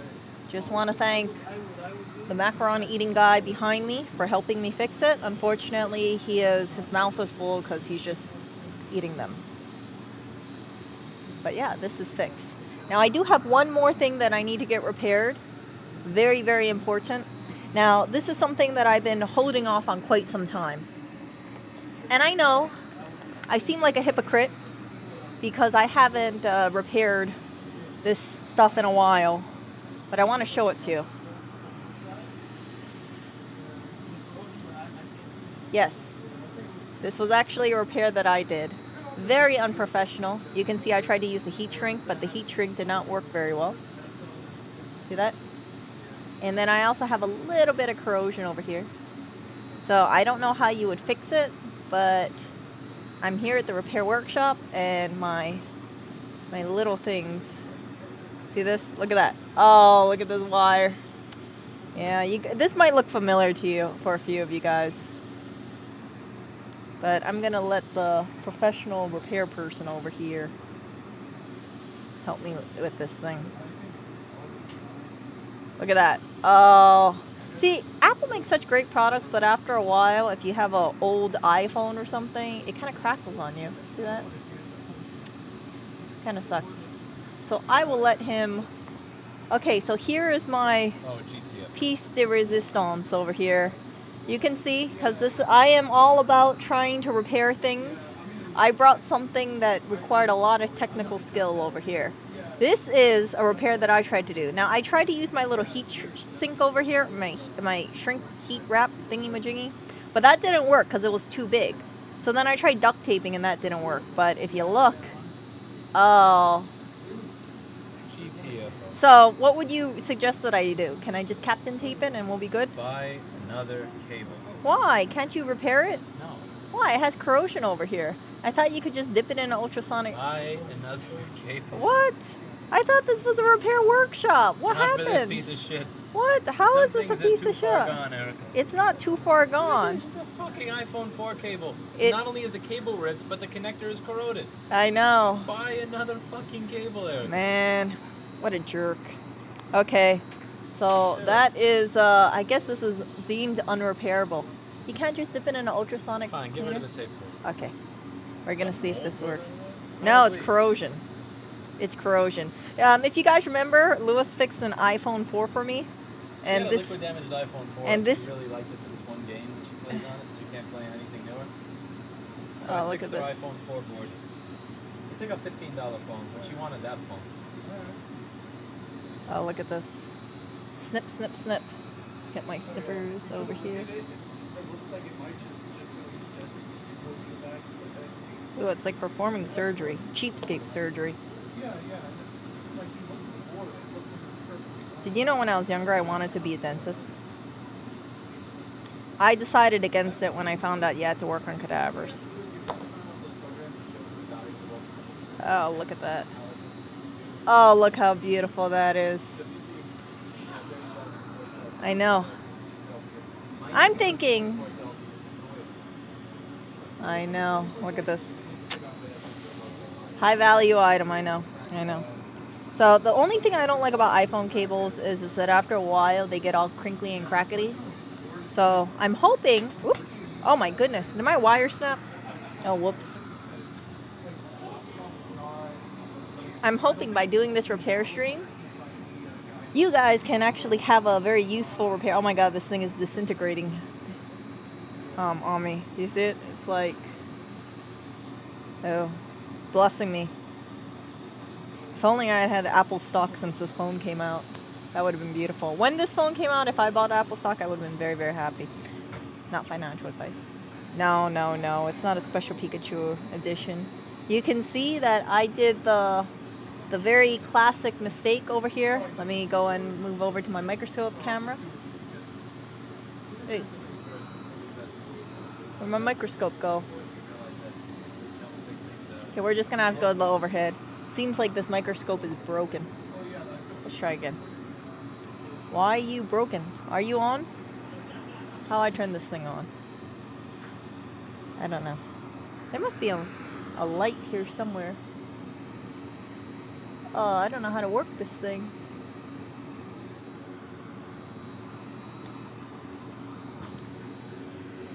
Let's see.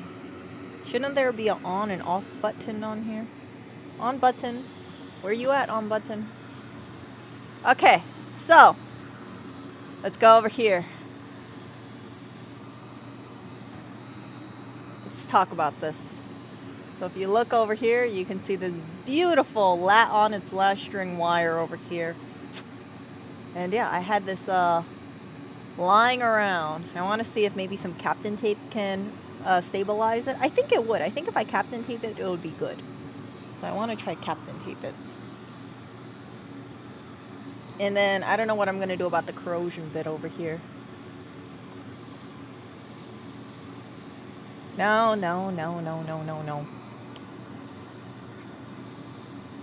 I should bring all my broken wires over here. If I do, maybe all these repair shops will be like, okay, let's go ahead and fix Erica's long wire over here. I did not bring the 6 feet one with me. I know. Look at this. Disintegrates. It's a fire hazard. Is it really a fire hazard? I don't think it's a fire hazard. Look at this. Look at the age here.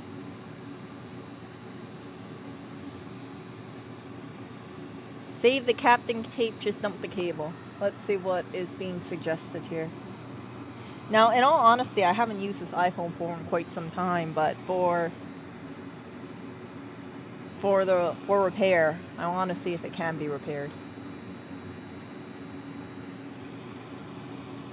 Yeah, this would not be a good rope. It'll disintegrate on you. Oh, geez. It's falling off again. Oh. Whoops.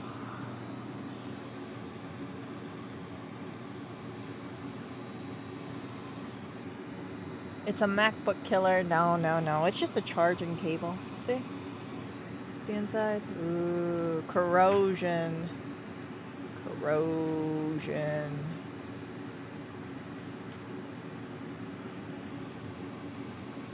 Slightly used. Nah, I'd say it, maybe I'll sell it on eBay as touched by the hands of a famous YouTuber.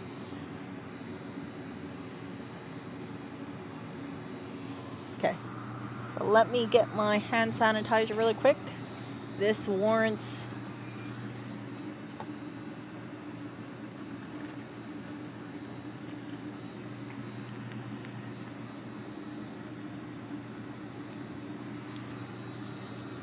Where'd my napkin go? Oh, so let's see. Never have and never will buy anything Apple. You know, it's funny because I went on the subway today and I looked around and every single person I saw had a iPhone. And I knew it was an iPhone. So every single person on the subway that I saw, like about 8 people, all iPhones. So Apple's not going anywhere anytime soon. I'm really happy about it. I'm really happy that Apple's doing very well. It makes me happy. No, Subway the... Ooh, look at this. Let's do an eating stream. Mmm.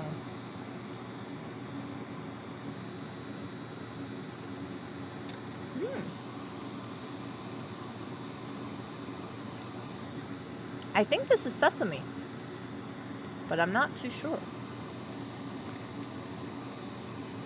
Mmm. Mmm.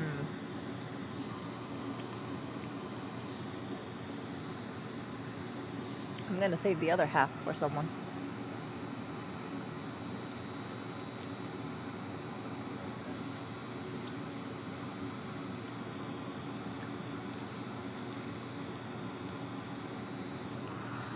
That was good. I know. Peter's and I came in at a great time.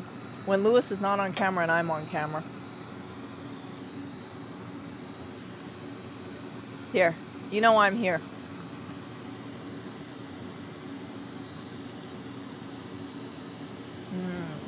You know what I really want to eat right now? I want to eat a... If I eat a sandwich, I want to eat a roast beef sandwich right now. Alternatively, a good steak would be good. What else would be good? Sushi would be nice. Food is good. Food is always good.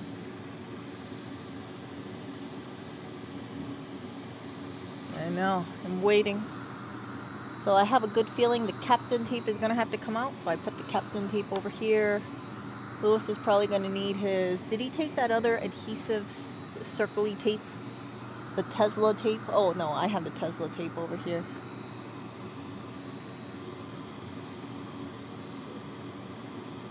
I would be so slow at doing repairs if I did. I would try to make sure that everything it was put back in its place.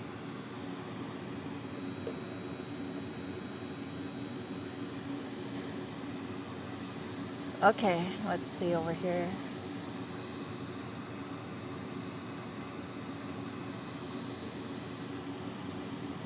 What giraffe? Ooh, Philly cheesesteak.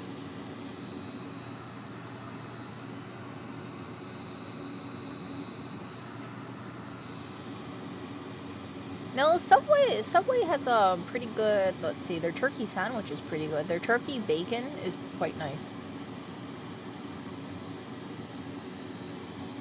No. Plus, I think it's a good thing to learn how to repair this stuff. What are you doing here? Oh, okay. So I have my wire here. It's waiting for surgery. Okay, so do you want ultrasonic to clean the wire? Yeah. Don't I have to tape it first or no? Because we're Okay. going to be putting it in water. Huh? That will fix it. Oh, this will fix it, you said. What? No, I don't want to fix it. You have a good idea on how to do this. Oh, let's see. So he's gonna dip it inside of the ultrasonic cleaner, and I guess it's gonna get revitalized. We'll see.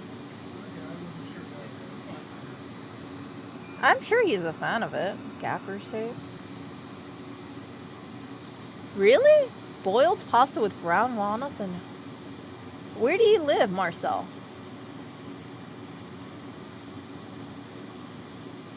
What is it called, by the way? Oh, age came in. Age came in, and then I used it, and I just never fixed it. Like, I imagine that kind of tastes like dessert-like. But do they have a name for that? I think anything with ground walnuts and powdered sugar usually tastes very good.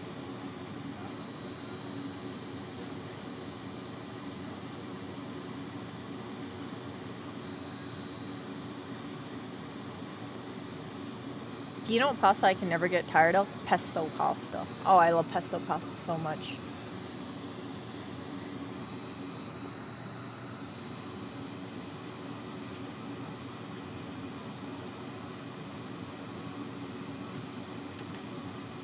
Oh, okay. I'll let him know. Thank you so much, Elite. So Elite says, hi Erica and hello Lewis. My apologies if this is off topic. Yesterday I hired my first employee. I turned 25 next week. Aw. And I'm hoping you could share some guidance and wisdom on being a boss. Thanks for supporting my store. By the way, letter means the world. Letter? Message means the world? Okay, so I'm going to just say my piece before Lewis goes in, but I'll definitely make sure he gives his thoughts. Just, treat people like human beings. Make sure that when you speak to them, you treat them how you would want to be treated. The other thing that I would suggest is make sure your employees know that you appreciate them. So something small like buying them donuts or buying them some cookies or buying them lunch every so often would be very, very appreciative. I had a really good boss in. Holy crap, $50. Yeah, so Elite wants to know if you could share some guidance and wisdom on being a boss. I have no idea. I wish I had a clue. What? What are the thoughts, the ideas? I said first, everybody that you hire is going to follow the example that you set, so make sure that you're setting a specific example in the beginning. Your store is only going to be as good as its worst employee with the worst morale, so if you see someone's morale slipping, you know that it will be contagious to everybody else if you don't have a talk about it. And make guides as you go. Instead of just talking to the employee about here's how you do this, here's how you do that. As you go, write all this shit down as you're doing it so that you have it for the person that you hire. So if you're responding to all the emails, if you're responding to every email, make each email response as good as humanly possible, then save it as a canned response, then put it in a spreadsheet where you say if somebody has this problem on this device, this is what I send them. So that when you're hiring somebody, rather than having to retrain them from scratch, you can kind of show them a little guide that you've been making for yourself all along. So as you're doing your business, as you're doing your job, write down how and why you're doing everything the way that you're doing it. If you're dealing with a difficult customer, here's how I dealt with that person, here's why I dealt with them in this way, so that when you hire someone, it's all already there. You won't have to come up with a guide from scratch like I did, like an idiot several years ago. It'll just all be there. Yeah. Sorry, So it's like a work in progress thing.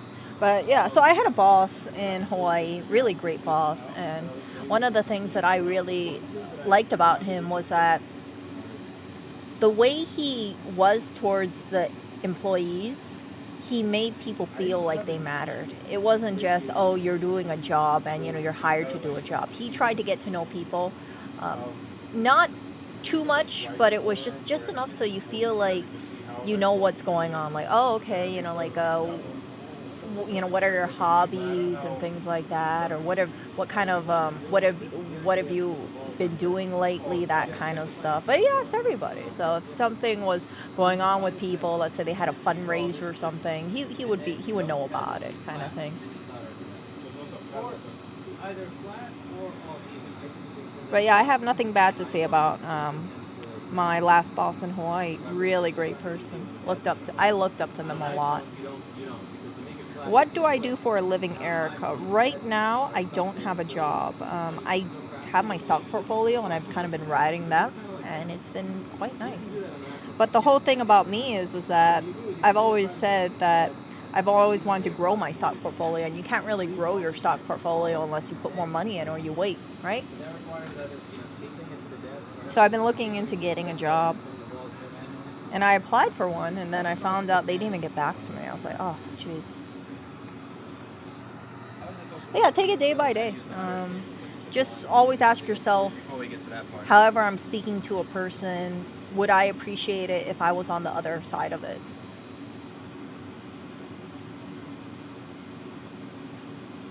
Let's see what your cable looks like.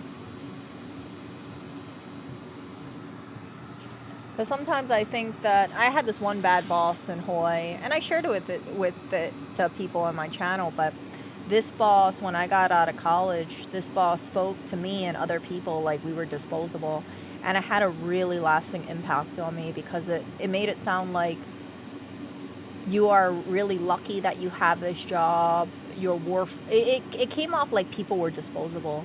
And I saw my coworkers crying at work. Unsurprisingly, we lost 40% of our team in 1 month, and people were not loyal, and people were high stress. People were crying at work, and that's not a good environment. You know, it's not worth like $40K for that kind of stress. Erica? I'm free new cable. What? Why? It's still burned after the ultrasonic compressors. It burned? No, it's still burned. You put it under the microscope so they can see. It's not on. No, you just turn the light up, Erica. You have the power. It's right in front of you. See? What? Oh, I never Come saw on. that. What? Oh, it's burned. Put it so they can see. No. Yeah. Yeah, it's all burned. How'd it get burned? You. I did not burn it. Lying I did not. customer. I did not put it in the oven. Lying It customer. must have spontaneously burned itself. Lying. I don't bullshitting recall doing this. Hawaiian customer. Why would I do this to my own cable? Because you hate it. Like I don't everybody that owns hate an Apple it. product I hates it don't and hate tortures it. and beats it to death. before I they don't. bring it. Exactly. How do I burn a cable? I don't know. Are you sure you didn't do it while you were at the ultrasonic? Maybe you grabbed some kind of. I think this was sabotage. You don't have to fix my cable now, man. What can I say? I tried. So you know what? I'll be back. I'll be back next time with a 6-foot cable, which you can beautifully splice over here. You know, I don't want to make things too easy for you, Lewis. Look at that. Oh, hey, turn back on that light. Where'd my light go? What? I was showing people the detail of that. See? It got wet. See? So someone thinks it got burned when it got wet. Man. Well, I threw it away. I know. And I had to throw it away. It was unsalvageable. What? Yeah. What? What are you talking about? Hmm? Hey, what do we have this? We have one empty cable. What? What is it? Why are you close up on me? Nobody wants to see me. Everybody wants to see you. I think viewership is going down because everyone's going to say, oh, why we see this chick? We're so tired of seeing her. We want to see the one and only Louis Rossmann. Oh, whatever, Stell. Whatever. Okay. So that is all I have to All repair. right, that is it for today's workshop. So we gave somebody some bad news on a board that required a bunch of crap dug through it. He fixed his trackball. He has good taste. He has a Logitech M570. What a chat over here. We had one person with a Razer. No luck there. No corrosion. He's kind of fucked. Razer's never going to send him a schematic because they're a shitty company just like Apple. Yeah, fanboys, you heard me. You heard me, fanboys. They suck too. So this gentleman over here, if Razer would send him a schematic, we could go over a sensor issue, but they're not going to because they're cunts. There's, who else? What else was there? There was my cable? Guy with an HP, an iPhone issue, and then there were a bunch of people who had different issues who showed up before I got here because I was filing a police report because some cunt stole my laptop, a camera, a microphone, and an audio recorder, and a DPA 4065 that I had. So that is that. Wait a we'll second. See you all later. If you guys want to see more of these free workshops, there's a donation link down below that I'll shamelessly shill. If anybody wants to go to these, there's a meetup link down below. Just subscribe to that meetup link. It's free, and you can always show up anytime you want. Oh, wait, no. You can show up anytime that I post one when you want, but not anytime you want. Yeah, I totally fucked up that sales pitch. Yeah, don't show up anytime you want. Nobody will be here at 1 in the morning.